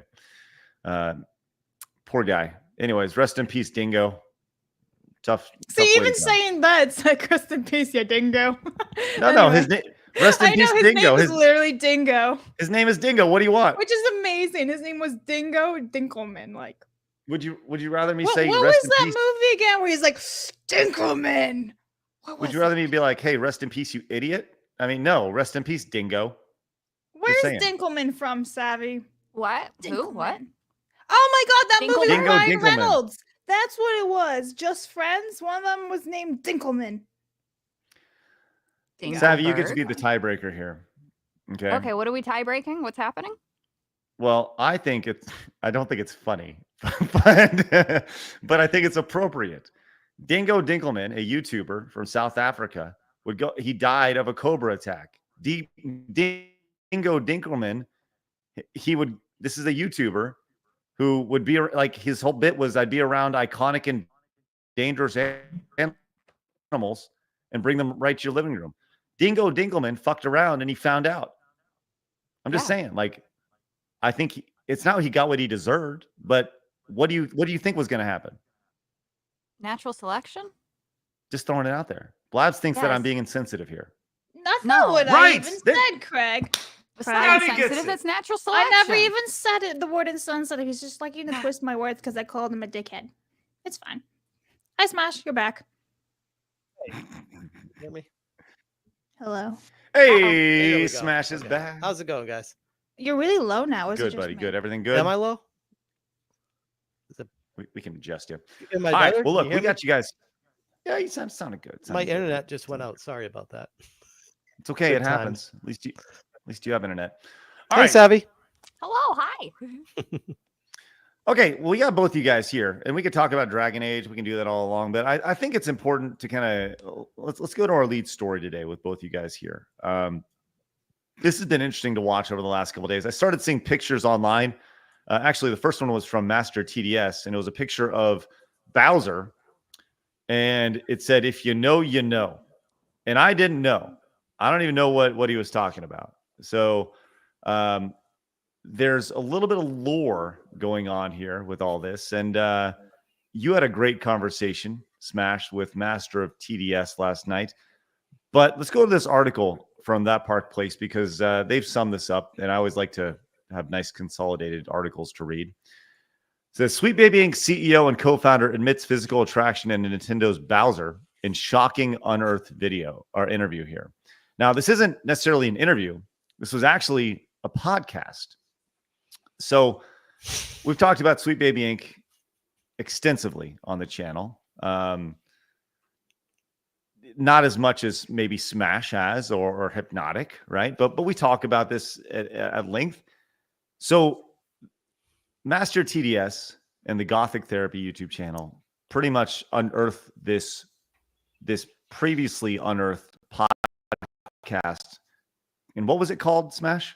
The Sexiest Podcast. The Sexiest Podcast. And which they have over 60 episodes of. Okay. This is just one. Now, Savvy, you're... Is this something you listen to, Savvy? Oh, I've listened to all of them. What? Yes, all 4 of them that they have remaining, and then I attempted to find archives of the remaining 54, 56 of them. We found the names of them, but we didn't find actual audio archives yet. Okay. But the internet is forever. It is. So this is it, the Sexiest Podcast over here, a weekly podcast ranking the top 3 sexiest everything, hosted by this person who is no longer there, and this person who is locked, and this person being Kim Belair, the writer and narrative designer and CEO of Sweet Baby Inc. You don't know who that first Twitter handle is, do you? No, Savvy, please fill us in. That's the co-founder of Sweet Baby Inc. Oh, okay. All right, so that's the Really co-founder. keeping it in the house, aren't they? Oh, I mean, they have 3 co-founders, right? Yeah, David... and don't worry, that other one makes an appearance too. Okay, so let's talk about this. Look, this all happened before Sweet Baby Inc. Is this correct? Yep. I went 6 years. through all of the, most of the tweets up until halfway through 2016. And then my browser crashed and I lost my place because I was scrolling the main feed, archiving everything. So it's long before then, but some of the usual suspects always seem to show up. In the podcast, you mean? In the podcast and who they retweet and what few comments that they had. You know, it's the usual suspect, the small handful of people who go on to create 3 or 4 or 5 consulting agencies These people also seem to routinely make multiple podcasts because they just don't know how to make one brand and talk about multiple things. They have to, try their hands on multiple subjects. I think the most interesting one, though, is, of course, the fact that Kim Belair attempted to also have a wrestling podcast, which only made it to about 2 episodes. Wait, what? Yeah. Oh, would you like a visual aid? Yes, please. Okay, let me figure out how to do this and not show you my dirty tabs. Let's see here. Where's not? Don't get us banned. Yeah, Sab, you have dirty tabs? Are you kidding me? Man, I really need a 2 PC setup because I play with Fire every single day. Okay. All right, this should work. This is the safe browser. Okay, Yes. here we go. What do we have Okay, here? can I make this a little bit wider? Yeah, I yeah, just- can. Okay. Hang on. Let me put you guys over here. I got to do multiple monitors to make sure I'm doing this. Okay. All right. So I made a visual aid because I'm a visual learner, and that's just how my TISM works best. So I looked at this. This board is strictly just based off of every connection for the Sexiest Podcast by the 2 SBI individuals, right? So let's just get a brief little introduction here. So we have Kim. It's like that and... Always Sunny and Filmy meme right now with the right 100%. I really am. That's me. This isn't the first time I've done this. I still have my physical board. But so Ariadne, however you pronounce the last name, within the podcast, because I'm certain people don't want to go listen to the Sexiest Smash Bros podcast. She genuinely, and this is again a co-founder of SBI who makes commentary on video games and consults for video games and claims to be able to write for video games, did not genuinely know who the fuck Bowser was. Did she say that in the podcast? Yes. She genuinely went, "Who is Bowser?" Who's that? Wow. And then she also didn't know Mr. Game & Watch. She didn't know other basic characters. And then they had a discussion on the age of Sheik, which is who Zelda transforms into. Because they had to, of course, make sure that it was okay to find Sheik sexy. Okay. Oh, they doesn't know Sheik. basic Pokemon. They like Sheik because, in their words, she looked gender neutral, and that was attractive to them. Yep. So before, though, we go too far into this, I just wanted to show that little area. So we have SBI, right? So we have the Sexiest Podcast, and then we have the Failed Wrestling Podcast, which I really appreciate this tweet that they had. So our hosts become contestants in the first episode of WrestleGamia. Now, why is this presentation important? If you go over to that actual account, it says that they're the hosts, but this tweet implies that they're merely participating in it. There's only 1 like on it. Of course, we can't see the viewership number because back then they didn't track it. Right. But yeah, so that was funny. I love misrepresentations like that. Now, just that way you can see the whole picture at a glance first. This is the amount of work I did. Again, this is just 1 account's connections. Okay, so walk us through this, Sav. And can you make that a little bigger, please? Can you, I will. So what I did was all of these arrows that come into this side of it. Wait, hold on. I looked away for just a second. That red little tab is zoom in on that real quick. Like that's like the tiniest little thing on all this this entire board. Everything points so to it. These arrows are all the guest appearances, right? So we come down here and I tried to spread everybody out and tried to get a good look at them. So we have people who worked on the IP director for Far Cry. We have this individual who was previously at Ubisoft. We have this individual who has also worked at Ubisoft as a voice actor. But interesting enough, also on Zao, the recent game who they hired there. Okay. We have this individual who claims to be a narrative designer, but they're locked, obviously. We have this individual who is, wow, look, a senior writer at Ubisoft. That's amazing. Oh, look, here's another one, Ubisoft. So I started noticing very much so a trend. These are all guests that were on this. These are all guests. I have all of the. I put some of the tweets showing the invite of them. But so like, here's Mr. Pope, Eric Pope, previously Ubisoft. He was working at Ubisoft while he was guesting on this, right? And then this person, who interestingly enough doesn't actually fit their circle. If their circle found out that she was into Web3, they would crucify her. But interestingly, look at that. Past Ubisoft. Wow. So my little autistic brain needed visual representation. Holy shit, look at them. Most of them connect to Ubisoft. That's a trend in my book. Oh, well, that's where Kim got started with David Bedard. So Mhm. they all knew each other from there. Yeah. And then, so if we come over here, if we come back to the origin of it, then we come over to this strange post that I thought was hyperbole. Tomorrow, it's a family affair as Bagel of Death's brother stops by to talk about sexiest cartoon dog. That's not weird at all. Now, I thought, Every again, time. surely Totally this is normal. hyperbole, correct? So they have another post where they actually post what I guess they'd consider sexy dogs. You probably have big plans tonight. Get into the mood with sexiest cartoon dog with Sean, blah, blah, blah, right? So that's kind of weird. Well, I wanted to confirm whether or not they were actually related. Here's a tweet from Sean saying, me and my sister are scaring the clients. And here he is, and he's tagged Kim Belair.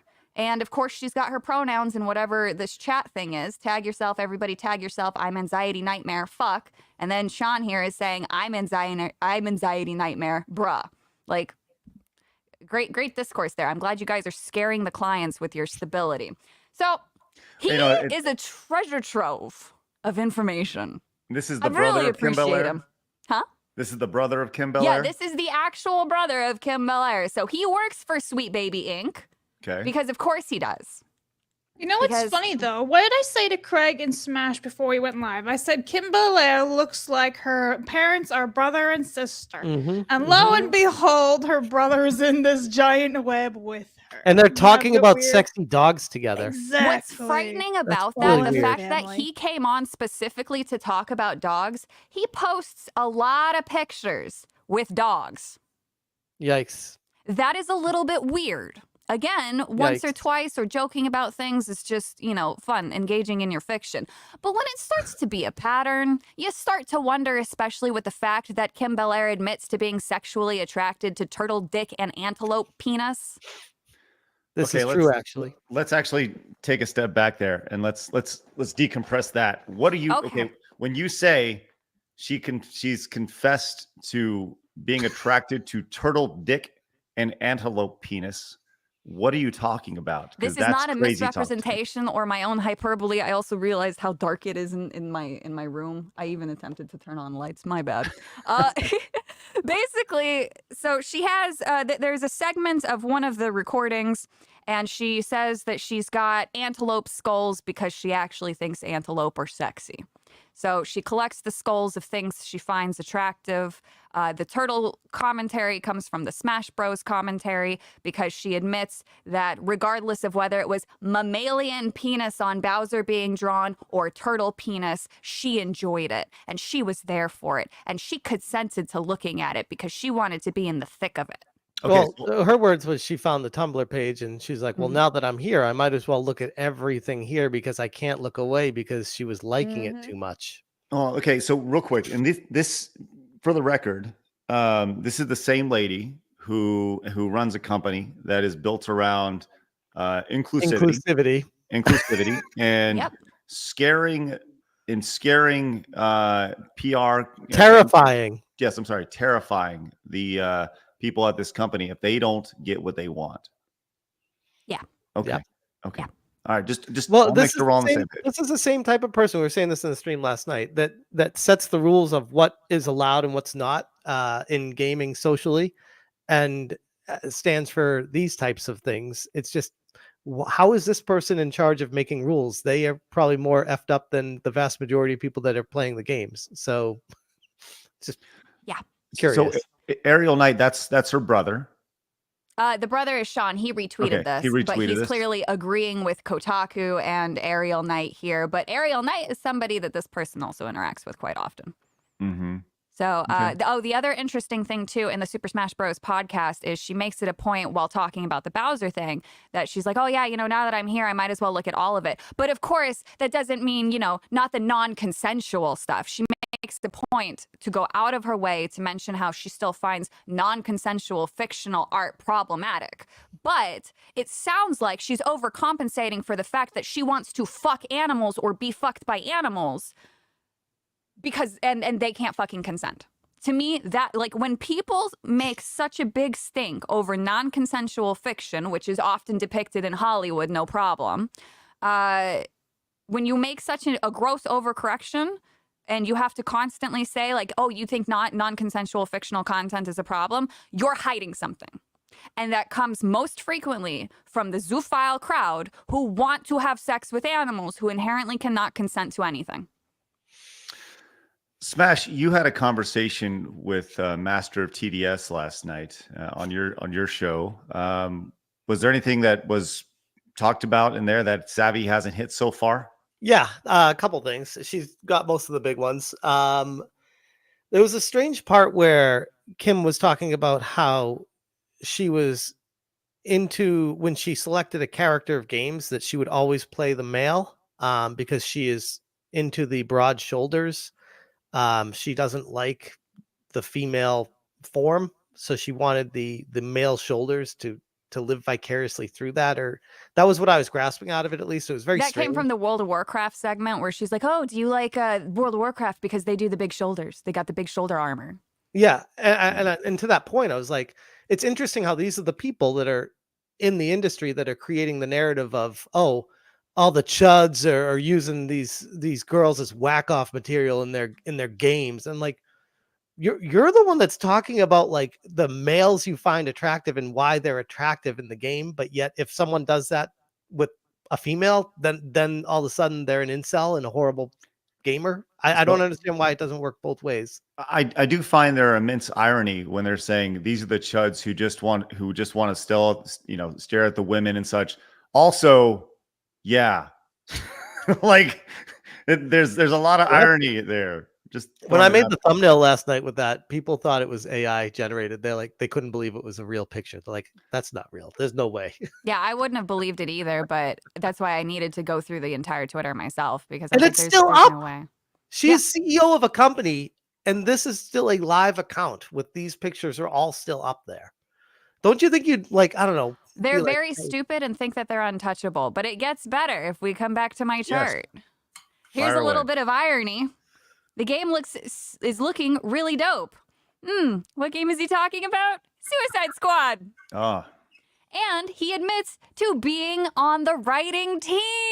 I thought everybody was trying to tell us that they just provide a little bit of feedback. What happened, guys?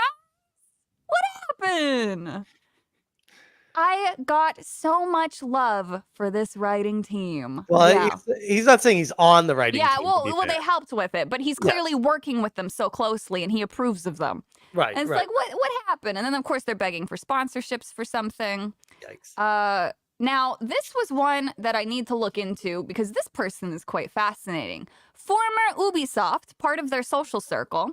It was like being bullied in middle school, except bullies in middle school don't wield an HR department like a club with nails. So this person who's part of their circle actually got reported at the Ubisoft HR during the year 2020, which is when they started actually a bunch of their DEI initiatives. So whoever this person is, whatever they did at Ubisoft, HR wasn't happy, which means their own circle kicked them out. Now, I intend to figure that out, but this That's is, again, interesting former that Sean Ubisoft. reposted that, though. Yeah, no, he reposted it, but this is just another connection into Ubisoft. Right. Yeah, that's what I mean. So like this is all connections, right? And then it keeps going. So he retweeted this person who I guess supposedly was a project coordinator for Sweet Baby Inc. But now since then, their bio has absolutely nothing in it. I don't know when the bio was changed. I don't know if they still work there. But this individual is also quite interesting and has, again, more connections and constantly talks to people from Ubisoft. It's like Ubisoft is truly ground zero for all of this. So here's what their profile looks like right now. Narrative designing, you know how it is. Game deving. I'm sure. Wait, you do hold so on much real good. quick. Can you scroll up to the picture up there? What's it I say? suffer from bisexuality. Why do they all define themselves by sex? Like what? Like why is that everything that they put forward as as the first introduction to them. Because like, they have don't primitive care. brains. Yeah, they have primitive brains, and all they think about is sex, who they can have sex with, who wants to have sex with them. Their tribe is defined by sex because they just chase dopamine releases. 90% of their behavior can actually be explained by chemical imbalances in the brain. It's insane. It's just insane. From here, if we come back to one of the other guests. So this guest is a narrative director at Warner Bros. Game Montreal. So if we come all the way up here, well, guess who made Gotham Knights? Warner Bros. Montreal. So Interesting. this was most likely, that person was most likely, this individual right here, because they're a narrative director, they're not just a low-level individual. This person was most likely the reason why Sweet Baby Inc. got incorporated into Gotham Knights. And here, Sweet Baby Inc. is talking to Sean. Oh yes, it's Gotham Knights, blah, blah, blah. Our announcement that we wrote for this. Special shout out to Sean and Cassiel, whoever that is. Well, Savvy, something you didn't, I'm sorry to interrupt, but just real No, quick. it's fine. Interrupts me. Something you didn't touch on yet. I don't know if you're going to get to this or if, because this is going to completely blow up this whole chart and make it 100 times bigger. What are the connections to the game journalism insiders? Because for some reason, specifically Alyssa Mercante, but I see Ethan Gotch doing it as well. And even Jason Schreier to a certain extent, always running defense and not ever saying a negative thing about Sweet Baby Inc. Why is that in your mind? And it looks like your reaction, you're going to get to that. So it's not in this chart because this chart specifically just looks at the connections to one account. I have a really hard time making a master chart because it gets so messy that you cannot see all of the connections. It is the same 50 people who have made multiple podcasts, multiple outlets, who write for multiple outlets. It is the same 50 people every single time who are connected to all these companies. And then there are the floaters around them.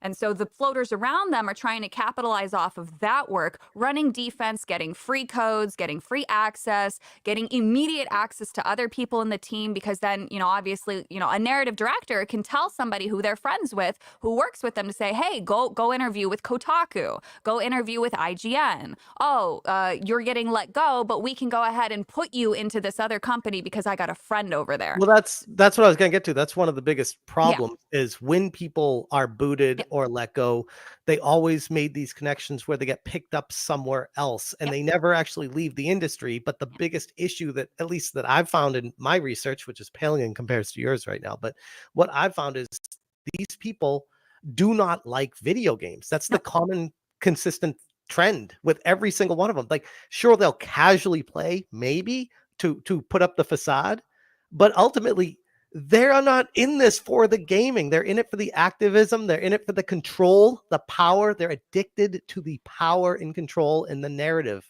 That's all they want. What I've gathered from Kim Belair, based off of her having so many different podcasts that she's tried with so many ridiculous topics, from wrestling to video games to sex, just really, come on. You can literally talk about all of those things and just make an entertainment podcast. But clearly that's not what she was going for. She was trying to set up a specific brand to get repeat individuals for one thing because she knows that niche markets do the best. But she couldn't even do that right. But because it's all these podcasts and because of what Sweet Baby Inc. actually does, this woman just wants to get paid to be listened to. That's why she has so much disdain for people like us, because that's what we do. We get paid to just talk. We don't want to talk about this. We don't want to talk about Kim Belair. We want to talk about things we love. We don't need to put guns to people's heads for them to pay us to listen to. No, we don't have to threaten anybody to listen to us. So this woman who is so obsessed with herself is so desperate to be paid to be listened to that she is willing to burn an industry down and work in an industry where her co-founder and her friend does not know who Bowser is. But we're the problem. Your co-founder does not know who one of the most iconic villains in the series of gaming as a whole is. That is an embarrassment. That wasn't a joke. That wasn't like, oh, Savvy, you're just being mean. She was just being no. This woman, if you listen to the tone of her voice, if you listen to the follow-up conversation following her question of who is Bowser, she did not know who Bowser was. They also didn't know who Sheik was. They had to talk that one out. How do you not know who Mr. Game & Watch is? Or If you're Mr. going Game to & be Watch. a consultant. Oh, he was, according to them, he was the black guy. Yeah, he's a black guy, but he's not a black guy. Like, how? Craig is the ultimate fly on the wall right now. No. What I'm doing is I'm absorbing what's happening here. It makes me cry. Like, so ever since I was a little girl, right? One of my first real big experience into a world that could be explored was Legend of Zelda Ocarina of Time. This was like this for everybody. It was the first time that we had a truly big 3D open world where you could go and get lost for hours and still find really cool things. That made me appreciate every single thing about video games at the age of like 6. Okay, I wanted to be part of the industry. I wanted to tell stories. And you're telling me that somebody who doesn't know who Bowser is the one who's getting paid for this? Mm-hmm. That's all it took, is claiming to be a consultant. Not just getting paid, telling people how the industry needs to run and what's acceptable and what's not. Yeah. And that is absolutely Who nominated insane. them? Who nominated them? How did this even happen? Ubisoft gave them an in. If you look at all of these freaking connections, it's ridiculous. Ubisoft gave them an in into enough positions. You have senior writers. You have communications at Ubisoft. You have the current community director at Behavior, but previously Ubisoft. You have, and at least he's honest, my opinions are mine and terrible. Thank you for being honest, at least. You know, Ubisoft, Ubisoft, you have all these people who are former Ubisoft. Well, including Kim Belair. It's important to note that, right? Yeah. So that's where the connection lies with all this. These are her former coworkers, right? That she had on her sex podcast. And look, I go back. There's a phrase that Mark Cuban, whether you like him or not, he said this, and I agree with this, right? In business, you only have to be right once. You can fail over and over and over again. I think what this was Kim Belair throwing out as much as she possibly can and seeing what would stick, right? The wrestling podcast was like, oh, well, okay, it didn't take off. That only has 2 episodes. That only lasted 2 episodes. The sex podcast, how many episodes? 50, 60 or something like that, right? So they did it. 6, yeah. So if they do it every year or every week, they're doing once, so it lasted about a year, right? They gave it the old college try, didn't work out, didn't get any traction.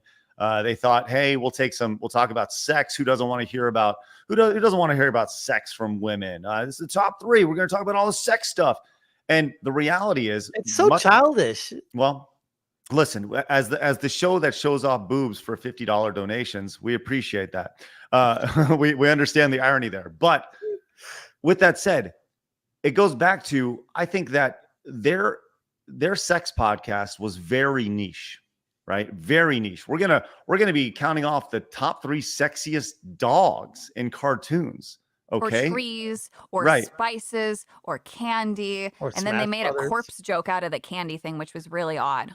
But if you go back to those topics, right? They had to get creative with it. And in those topics, what they're doing is what they found was there wasn't an audience for their deviancy. There wasn't an audience for what they thought, which reflects what's happened with Sweet Baby Inc. They have clients, but ultimately the vast majority of normal men don't want what they're throwing out. Mm-hmm. And they are being rejected just like their podcast was. So I'm actually going to go ahead and offer a slightly different view of it. It's not so much that the topics couldn't be done, because it can.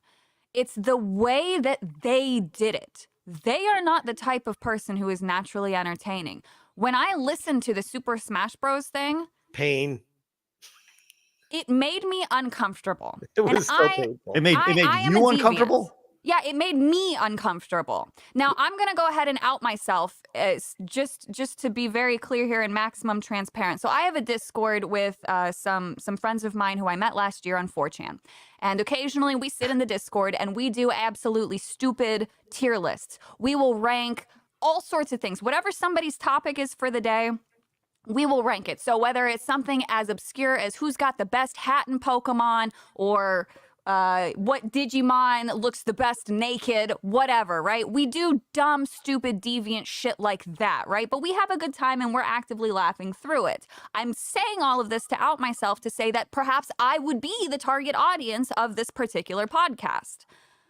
When I listen to it, I am genuinely made uncomfortable because there isn't a joke behind their words. There isn't humor behind their meaning. When she says, "Who is Bowser?" while talking about one of the most iconic video game franchises, incorporating one of the most iconic villains of video gaming, and you're gonna fucking sit there and say, "Who's Bowser?" Like, that's weird. That's unusual. And then when Kim is justifying everything, there's no humor behind it. There's no, like, okay, just hear me out. It's like genuinely she is justifying the fact that she likes the idea of a turtle's pee-pee. She wants to experience an animal's pee-pee in her vaganga. It's not normal. And she doesn't outright say it, but you can insinuate that from her saying she was addicted to scrolling the Tumblr and couldn't look away and looking at all the different ones and starting to describe them. And I'm like, this is not normal. This is abnormal. Yeah. Like, I 100% support people doing whatever the fuck they want in fiction, right? That's my whole thing, creative freedom for all. But if you are going to come around 3 years later and suddenly try to be a moral authority, that's insane. And to be perfectly clear too, she's not like a 16-year-old in these podcasts. She's not 20. She's not 25. She's in her fucking 30s or however old she is. She is an actual adult having these conversations. And now, a few years later, she decides to be a moral authority. No. Be dirty. Doesn't work like that. Be disgusting. Be bombastic in your fiction. Don't care. But do not tell other people how to fiction. Fuck off.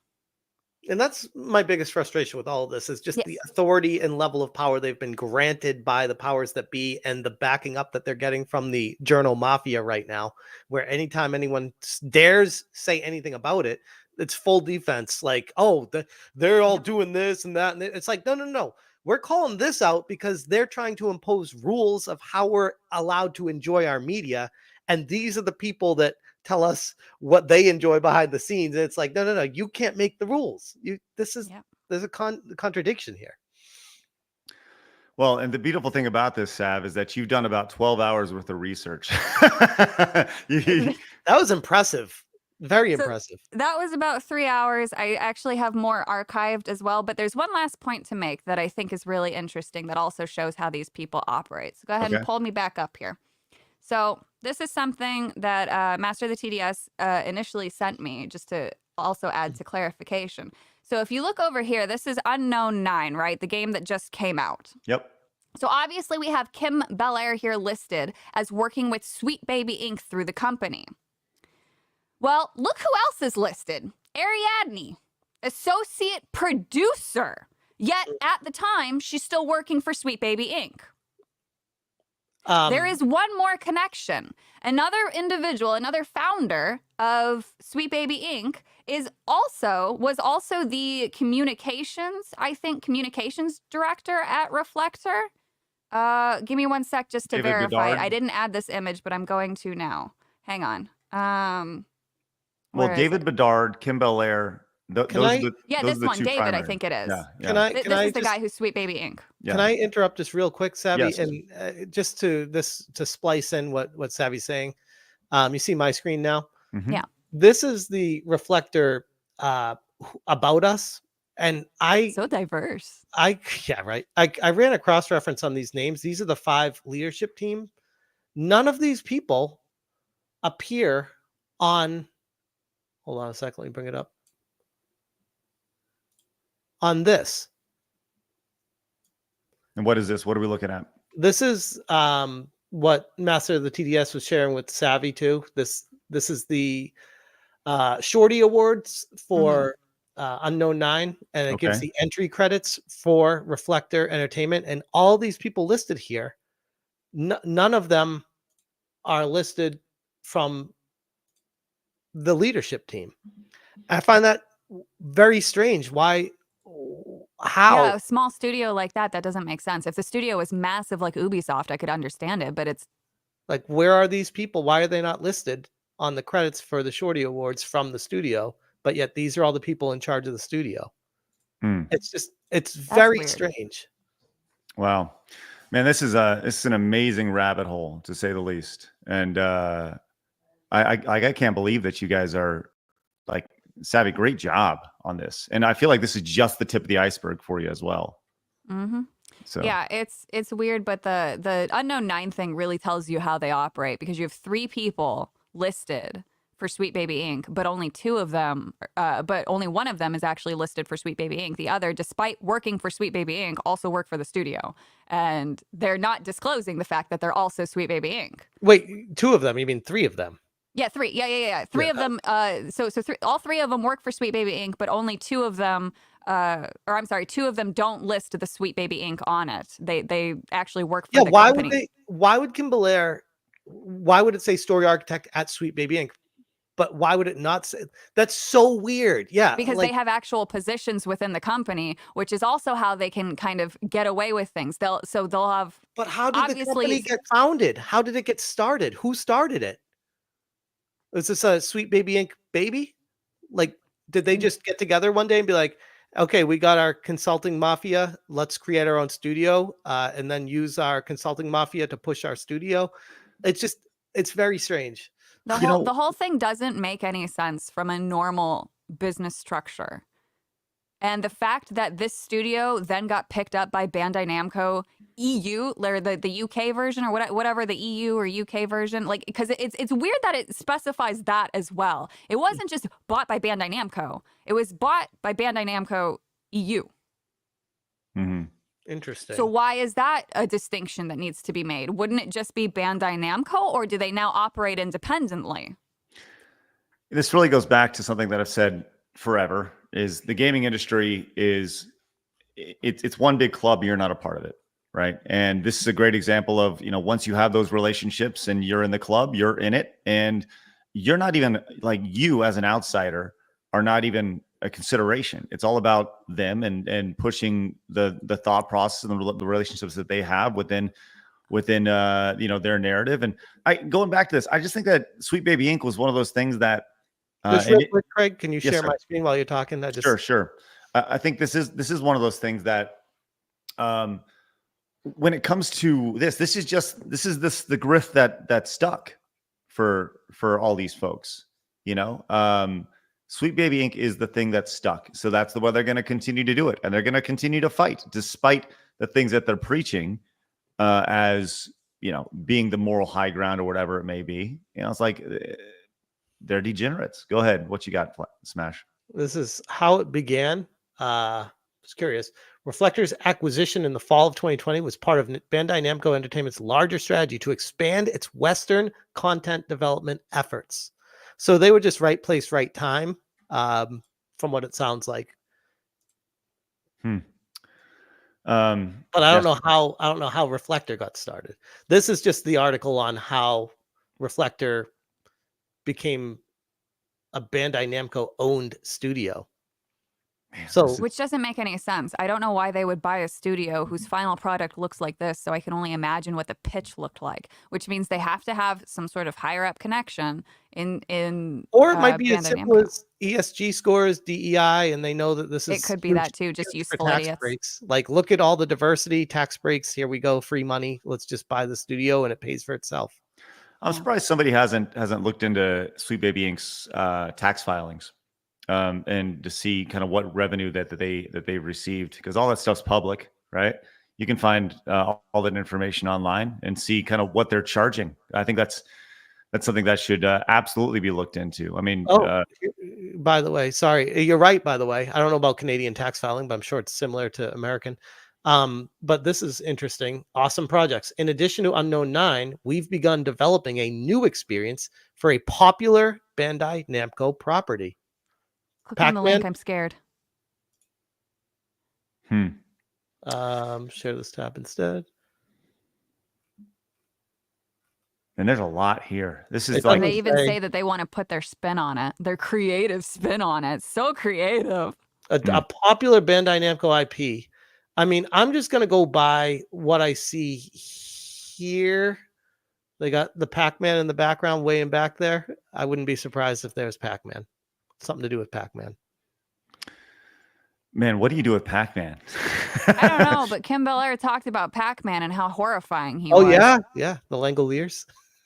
So that's a little funny, but there's one other thing that I'd like to talk about too that I haven't actually brought Do you up. see the comment? Chris said "Pac they them." Right, oh right. no! Yeah, Yes, we have Miss Savvy. Pac-Man and Mr. Pac-Man. Now we're gonna have a Pac they. But so there's one other thing that I haven't really like brought up in a major capacity. I did do a live. We sort of like live investigated them, and I was even gonna call them, but I may have found a way that they are infiltrating into companies. So Martin Tripp Associates is a fascinating little business. So these people provide executive research. And essentially what this is they will install executive C-suite level individuals into companies that where roles need to be filled. But what's interesting about this is this quote is actually part of this thing, the Raise the Game thing for the UK. So this is a UK initiative to basically just keep spreading diversity and inclusion, right?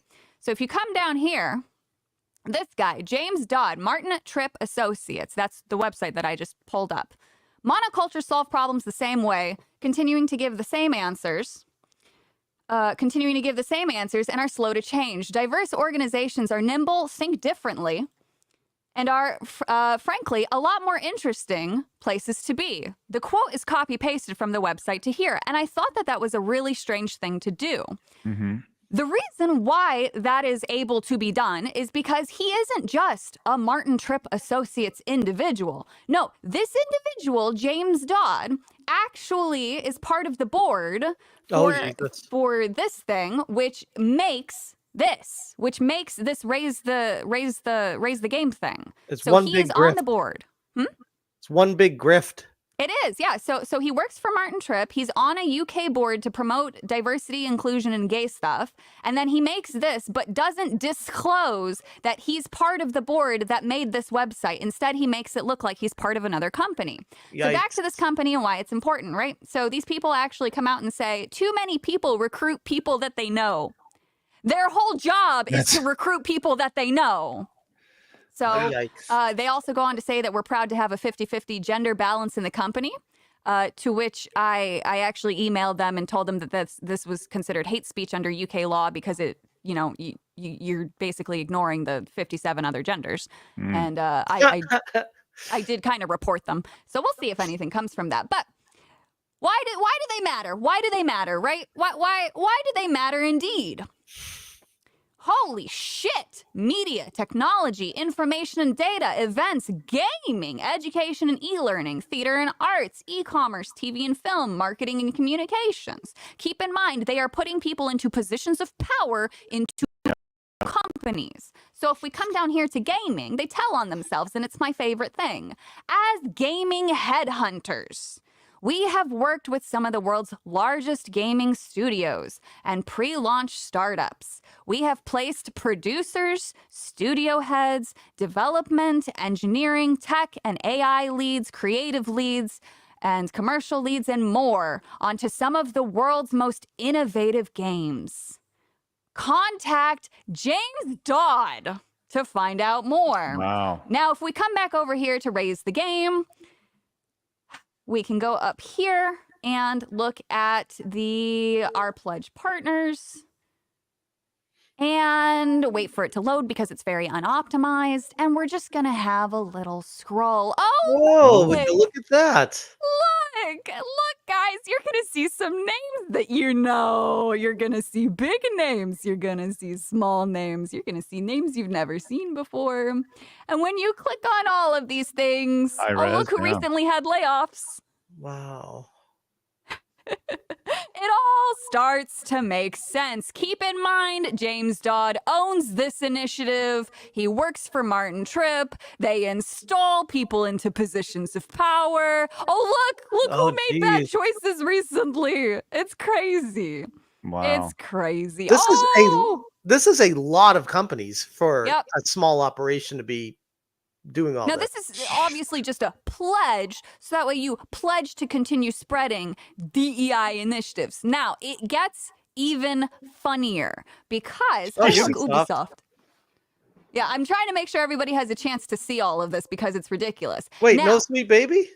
Oh, don't hang on. It gets very funny. Okay. It does. So listen. these are our academic pledge partners, which, you know, whatever. Academics don't really give a shit. But if you go and look into all of these, they are coming from DEI-style gender study departments.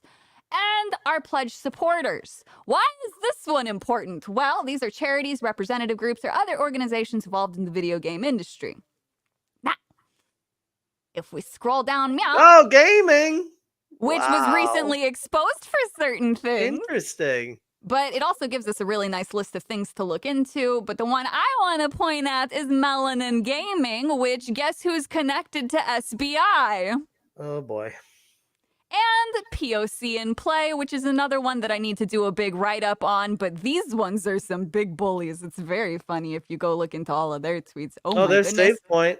Safe in our world. She plays games and But no, isn't Save Point? Isn't that one to the right of Safe Our World? Isn't that a DEI firm? I believe so. We can click on it though and just go double check. Welcome to Save Point Industry Gathering, a nonprofit UK CIC. Yep. And yeah, that's Look at how inclusive they are. Riot Games. Riot Games right here. Splash Damage, Pipework Studio, IGN. Remember Valentine. And look at that, guys. We've just Rebecca within one Valentine. click. Oh, our good friend. Rocksteady, Lorena Brielle. Look at this. Save Point unreal. Advisors. We've got Latinx in gaming, Limit Break Mentorship, Game Industry Gathering. My God, that looks like the type of person you'd cover your drink for if they walked into the bar. Supported by, I actually Dragon know, Baby. Yeah, another one, I guess. So that's very cool. Look at that, guys. Just another set of things to go through. This is but real quick. Yeah. I feel like it's almost to the point where it's so ludicrous. The rabbit hole goes so deep that it's almost unrecoverable. Like you can't even expose this because it's everything.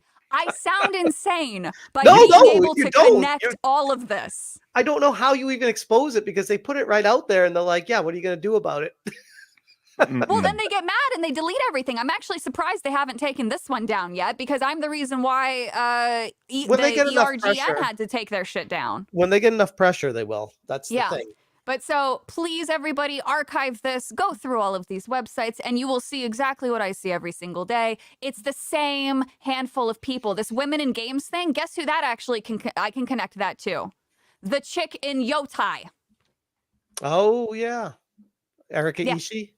I can connect them to SBI, I can connect them to Take This, and I can connect them to Yotai. I can connect She Plays Games to all of this stuff. I can connect some of these other people all the way back. Like, they're all just connected. It's a small conglomerate of 50 to 100 people making a bunch of different organizations and shit, trying to look bigger than they are, bullying an industry that wants nothing to do with them. And they could fall back on, oh, it's just our friends and we recommend them because we trust them. But in reality, what it is they're excluding qualified people and putting their friends in positions they shouldn't be because it's one big club and we're not in it. Listen, if you guys have enjoyed this research from Savvy, do me a favor, hit the thumbs up button. If you're new, subscribe. Savvy, I'm going to put you on retainer. Okay. I'm serious. I'm going to put you on retainer so you can do your research for Side Scroll. This is ridiculous. Phenomenal job. And I know this is only just the tip of the iceberg right here. I still haven't talked about half of the shit that I've uncovered in the past week and a half. People actually send me new stuff. I just got sent a big thing to look into, but I can't. The individual is kind of like half breaking their NDA. So I have to find obviously public reasons for this. But I just got sent a really big one. And typically I don't take on stuff like this without being sent public stuff first, because I don't like that. I don't want to be a voice for anonymous people. I want people to be able to reproduce every single step along the way. That's why I show all my work. I provide all the links. I do all the screenshots, blah, blah, blah. But this one is too big to ignore. And it actually relates to the concept of buying positive reviews and press. Unbelievable. I mean, really unbelievable. Yeah. Guys, we actually have some breaking news that's happening right now.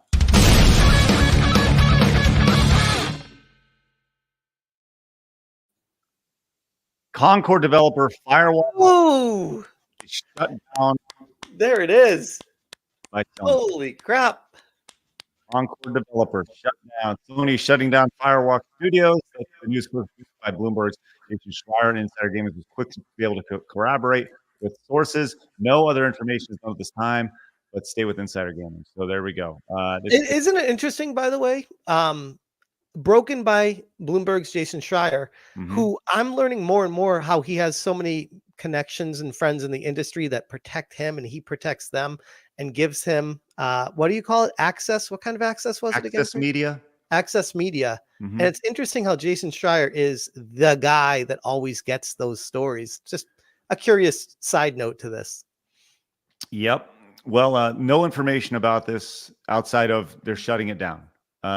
There's nothing on Twitter about it, nothing from Firewalk Studios, no statement made. So we will absolutely be following up on this, and I'll do a standalone video, and we'll definitely talk about this tomorrow on the show. I mean, this is one of those stories that I had planned videos I was going to be making today and push those to the side because this is big. That's what always ends up happening. Now, before anybody though thinks that this is still a big W, I want to remind everybody, take every little win that you can get. However, in the most recent financial report, the corporate report put out by Sony, their 72-page paper corporate report, 3 different times they state under 3 different types of media that they will use their IPs to push DEI, diversity, inclusion, and equity in all of their IPs. Oh, so, I got more information here. Ooh. Let me bring it up. Breaking in real time, guys. This is in real time. Some crazy stories. What do you got there, Smash? This is from Wario64. I don't know. I can't make the picture any bigger because it's Twitter. It's annoying. Dear if you team, open the image up in a new tab, you can zoom in. open a new image. Open image, a new tab. Yep. And then you just share that screen. And share this tab instead. And then, okay, cool. There we go. Thank you. Done this before, Blabs, have you? Dear team, today I want to share some important updates. Sony Interactive Entertainment. We consistently evaluate our game portfolio and status of our projects to ensure we're meeting near long-term business priorities as part of our ongoing strength. STI's business studio business. We have made the difficult decision relating to two of our studios. Yep. Neon Koi and Firewalk Studios. Expanding beyond PlayStation devices and crafting engaging experience. Blah blah blah blah. While mobile remains a priority growth for the studio business, we're very early stage mobile efforts. To achieve success in this area, we need to concentrate on titles in line with PlayStation Studios' pedigree and the potential to reach more players globally. Okay, let's get to the interesting stuff here. Regarding Firewalk, as announced in early September, an important update on Concord, certain aspects of Concord were exceptional, but others did not land with enough players. That's an understatement of the century. And as a result, we took the game offline. We've spent considerable time the past few months exploring our options. After much thought, we've determined the best path forward is to permanently sunset the game and close the studio. Wow. It wasn't even salvageable. That's amazing. So everyone, including myself, thought it was going to go free to play. Yeah. I'm shocked. Oh, there you go, Craig. Now you got a collector's item. I got good news, everybody. Piece of history right there, man. Rich, let's go. That's nice. Those are some stonks.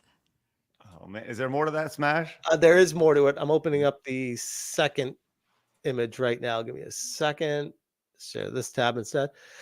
I know none of this is easy news to hear, particularly with colleagues and friends departing SIE. By the way, take note, Savvy. I'm glad you're here. Welcome to another string chart. Start following all these people and where they end up because they're all going to stay in the industry, even though they hate the games they're working on. Both decisions were given serious thought, and ultimately we feel they're the right ones to strengthen our organization by cutting off the dead weight. Neon Koi and Firewalk were home to many talented individuals that hated guns and made people call them professor. And we will work to find placement for some of those impacted, with our global... The ones who actually did things. Possible. I'm a big believer in the benefits of embracing creative experimentation and developing new IP. However, growing through sustainable financials, especially in a challenging economic environment, is critical. While today is a difficult day, there is much to look forward to in the months ahead. from the studio business group and our teams. I remain confident, blah, blah, blah. Thank you for your continued support.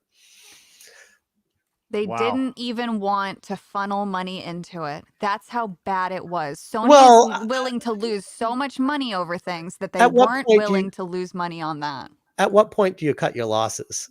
I mean, 400 Typically, million. these type don't. Now, pull up my screen again. I wanted to see. I don't know. Do you guys know who Neon Koi is? I've heard the name, but no. Well, this is what comes up for their website. This is what you're greeted with: culture, values, and jobs. But you're not greeted with the title of what they worked on. So if you scroll down, it says action games with epic stories. Neon Koi is formerly known as Savage Game Studios. Well, if you got a rebrand, that's already a problem. We're a PlayStation studio. You mean were. Were. Your pronouns are was, were. What's were? Mobile games. They make mobile games. So they shut down a mobile game group, but it doesn't actually have, oh, they're in Germany. But where's the job? Where's the games? What did you make? What games? Open positions you're hiring. Apparently, our recruitment process. People are what make our studio. Therefore, we spend a lot of No, you don't. You got fired. You don't spend any time. Okay, let's just see here our perks. Oh, there's no job listings. Let's go check out values real quick. What? Jesus Christ, this is who made this website? To us, fairness stands for treating people justly and not letting your personal feelings bias your decisions about them. What? We strive to preserve a culture which doesn't have a glass ceiling or hidden decision-making process. Very brave. A transparent culture where teams can thrive and get rewarded for the work they put into the results and for the achieve. Blah, blah, blah. We believe, Jesus Christ, it just goes on and on with a bunch of gobbledygook that doesn't matter. We are constantly curious to learn from each other. Understanding and hearing each other's perspectives enables us to make the best decisions. Players, I'm sure... Holy shit, there's nothing of value here. Culture? What's culture? Summed up as hungry, humble, and smart people. Obviously not if you got shut down.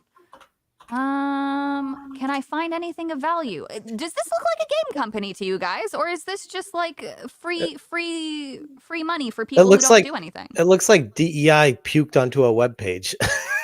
They have 597 followers. We make action games with epic stories. Join the pond. They have one tweet. Drumroll, please. We're thrilled to unveil our new identity. Do you have replies? Do you have anything? Who are you people? What have you done? You people were getting paid. What games do you make? They don't have anything. Like nothing. I've even done a little quick Google just to see it. There's nothing showing up. And this was a Sony brand. These people got paid to do things by Sony. They got bought by Sony or created by Sony, and they've done nothing. They have nothing to show for it for however long. When were you found? What your business site? So they're in Finland and Germany. So they have 2 studio locations, but they don't have a single game. They don't have a single trailer. They don't have a single announcement. They don't have anything. What's your LinkedIn? I have a feeling, Sav, that if we were just to start and just like do a live stream, right? And we just started, you could probably be live. I'm not kidding. Guys, Chris Rock works there. All right. You could be live for days just going down the rabbit hole. So I've thought about doing that. I've thought about live streaming my process because people have been really, really sweet, actually, and like really interested in how I go about things. But what I do is exceptionally boring. But when I sit down, I'm like, okay, I'm going to sort of structure some tabs so that way I can show people what I do. And then just preemptively, I'll go through things. And then I keep going through things. And then I keep doing it because you just get stuck in the scroll. And you're like, people are just, they're either going to get really bored or they're going to be horrified that it just keeps, you can literally tie everything back to the same handful of people. Wow. Oh. But that's the beauty of it, Sav. It's just what, oh, Jesus Christ. I can see why they got shut down. Yeah. What are you building? Hang on. We are building things. I actually have a statement from Sony. Okay. What do we got, I would Blabs? like us to read it. So here it is. This is from today. Dear team, I want to share. This is what I just read. Oh, it's the exact same thing? Well, then never mind. Yeah, that's all right. No, that's it. Just I noticed that too after I read it. I went to the source and I was like, oh, this is different. And then I read through it and I was like, nope, that's the same thing I just read. Never mind. I hadn't read it. It just looks different. Bummer. Well, I'll tell you what, let's put a pin in it there. I feel like we can go for hours and hours. Oh no, Savvy. Oh, Savvy got something. What happened, Savvy? Why are there plants? Pull up my screen. At Neon Koi 10 months ago, we take work hard, play hard seriously. As a studio perk, each new team member receives their very own PS5. Well, that's totally not laundering. It's totally sustainable. Here's they're announcing their change, but so far I haven't. They do talks. They have lots of Christmas parties. They sure do like doing that and spending money on little group activities. So fun and wholesome. But I haven't seen a single thing about a game or development. On a panel discussing AI, you make mobile games. You're not that smart. Spooktacular stuff. They're doing Halloween things. They don't talk about anything that they've worked on. They don't say we're working hard. Here's Devin at his desk. We got stickers. We got shut down 9 months later. A baby could have been made during that time. But, you know, they got stickers, but we got no game. And then they got donuts and pictures, but they don't got work. Where's the work? I would love to see like a picture of like someone at a computer working on a game, because to me it looks like There's none of that. They just show up to work and get a free PlayStation and eat donuts. Yeah, that's all they do. And someone logged onto a website and made a digital sticker and had them sent to them. These houses are so cute. Software engineer and person who works for them says. Do you know how much time it takes to make that? They could put work into a game on building those at work. Like, what were they even working on games? They're working on, so they got two guys probably building the shell of a mobile game from open source stuff. Like, I'm scared to kind of click on this. Let's just see if we can see his history here. I don't know if it'll show me without logging in. No, join to view profile. What is this? I endorse. Who's Linda W? As a fantastic Flash developer. This is Chris Rock. Yeah, this is great stuff. You're doing excellent, and everyone needs to go subscribe to your channel so they can go watch you do this insanity. He's from California. Of course he is. Of course. He's from California, You living know those in Californian people. Thinking Californians. All right, let's go put a pin in it there. Yeah. Sav, excellent job. Smash, excellent job. Do you think all this started thanks to Master of TDS finding a podcast where Kim Belair liked Bowser's wee-wee? It's a good point. Well, if you want to go down that rabbit hole, all of this really started from Chris Kindred going after Cabrutus. That's true. That's true. But hey, nobody would have cared. Like, nobody would, like, if he just stayed in his lane, nothing would have happened and nothing would have changed. None of us would know each other if it weren't for that. Wow. Yeah. Well, I'll say this. Do me a favor. Head over and go. We're going to put Master TDS information, their channel down below. Make sure you guys go subscribe to their channel. We should have had them on today too. That's my fault. But we should have had them on to continue this conversation. We'll get them on here in the next couple days to continue this, because this is next level insanity. Go subscribe to Savvy's channel. Go subscribe to Smash's channel. Smash, I'm sure you have some videos to make. Firewalk now. we have some super chats to get. So Sav, Smash, get out of here. And Sav, I'll be DMing you shortly. Okay. Appreciate you guys. Smash, I'll obviously DM you as well. I guess have a great rest of your day. Give them a thumbs up on this episode, the stream. Great job, guys. We'll see you guys later on. And I apologize for any dryness of it. I understand that it can be boring sometimes, but I think that these things are still important. No, this was awesome. This was a lot of fun. Yeah, I wasn't bored at all. So listen, I hope people take this and they clip it up and they post videos about it, because this is next level stuff. So once again, our video, our episodes are your episodes. I hope you guys clip it up and talk about this stuff on your own individual shows as well. You know, Smash and everybody watching. That's important to do. So, all right, you guys have a great day. We'll catch you guys later on. Thanks again. Wow, that was a lot. That's I'm crazy. a bit overwhelmed by it, to be honest. There's a lot. There's a lot. There's a lot. It's very draining, I'll tell you that. It's like, oh my god, and then this happened, and then that happened. It's like, where does it end? Yes, it's insane. All right, I'll tell you what. I'm going to do a super chat square up later on today. But I want to get some of the larger ones right now, starting with Geronimo. Says, now that Concord is dead in the ditch, what's going to happen to their Amazon episodes? That's actually a great question, because Concord was supposed to appear as a video game in their but yeah, that's a great question. Geronimo, thank you very much. Doc Mars says this is just the result of the Marxist gender race studies degrees from colleges 5 to 10 years ago put in action. They're Redditors making up jobs out of thin air to protest the real job world. Doc Mars, I think you're nailing it right there. Geronimo came back, says, would be cool if you guys bet on how many players Dragon Age Veilguard would have on release, 300, 500. That'd be actually a really fun bet. Maybe we can do that tomorrow because the game launches on Halloween. So like that idea. Let's put a note in there. Flickerbox says Hollywood and gaming go beyond entertainment. They're megaphones for these deviants. Many use movies, games, and representation to shape their narratives while trying to reach people like them. It's about influence, not fun or money. Thank you, Flickerbox. Joey says the Kim Belair story shows the hypocrisy and lunacy of woke idiots and the fact that they're not gamers. I mean, who doesn't know who Bowser is, the villain of the most iconic IP in video games? Preach, Joey. AC came in and says, I thought the Zoe Quinn controversy that started GG was bad. This really seems like that, but a whole different scale. It's so odd that GG and GG2 have both controversies. Both controversies seem to revolve around bedroom fun. Right. It's amazing how that works out. And right there, thank you very much. Matthew came in and says, he actually started with this massive $50 Canadian. Says, even if normal men win and oust these individuals from the gaming industry, they'll still have amassed immense wealth and live comfortably.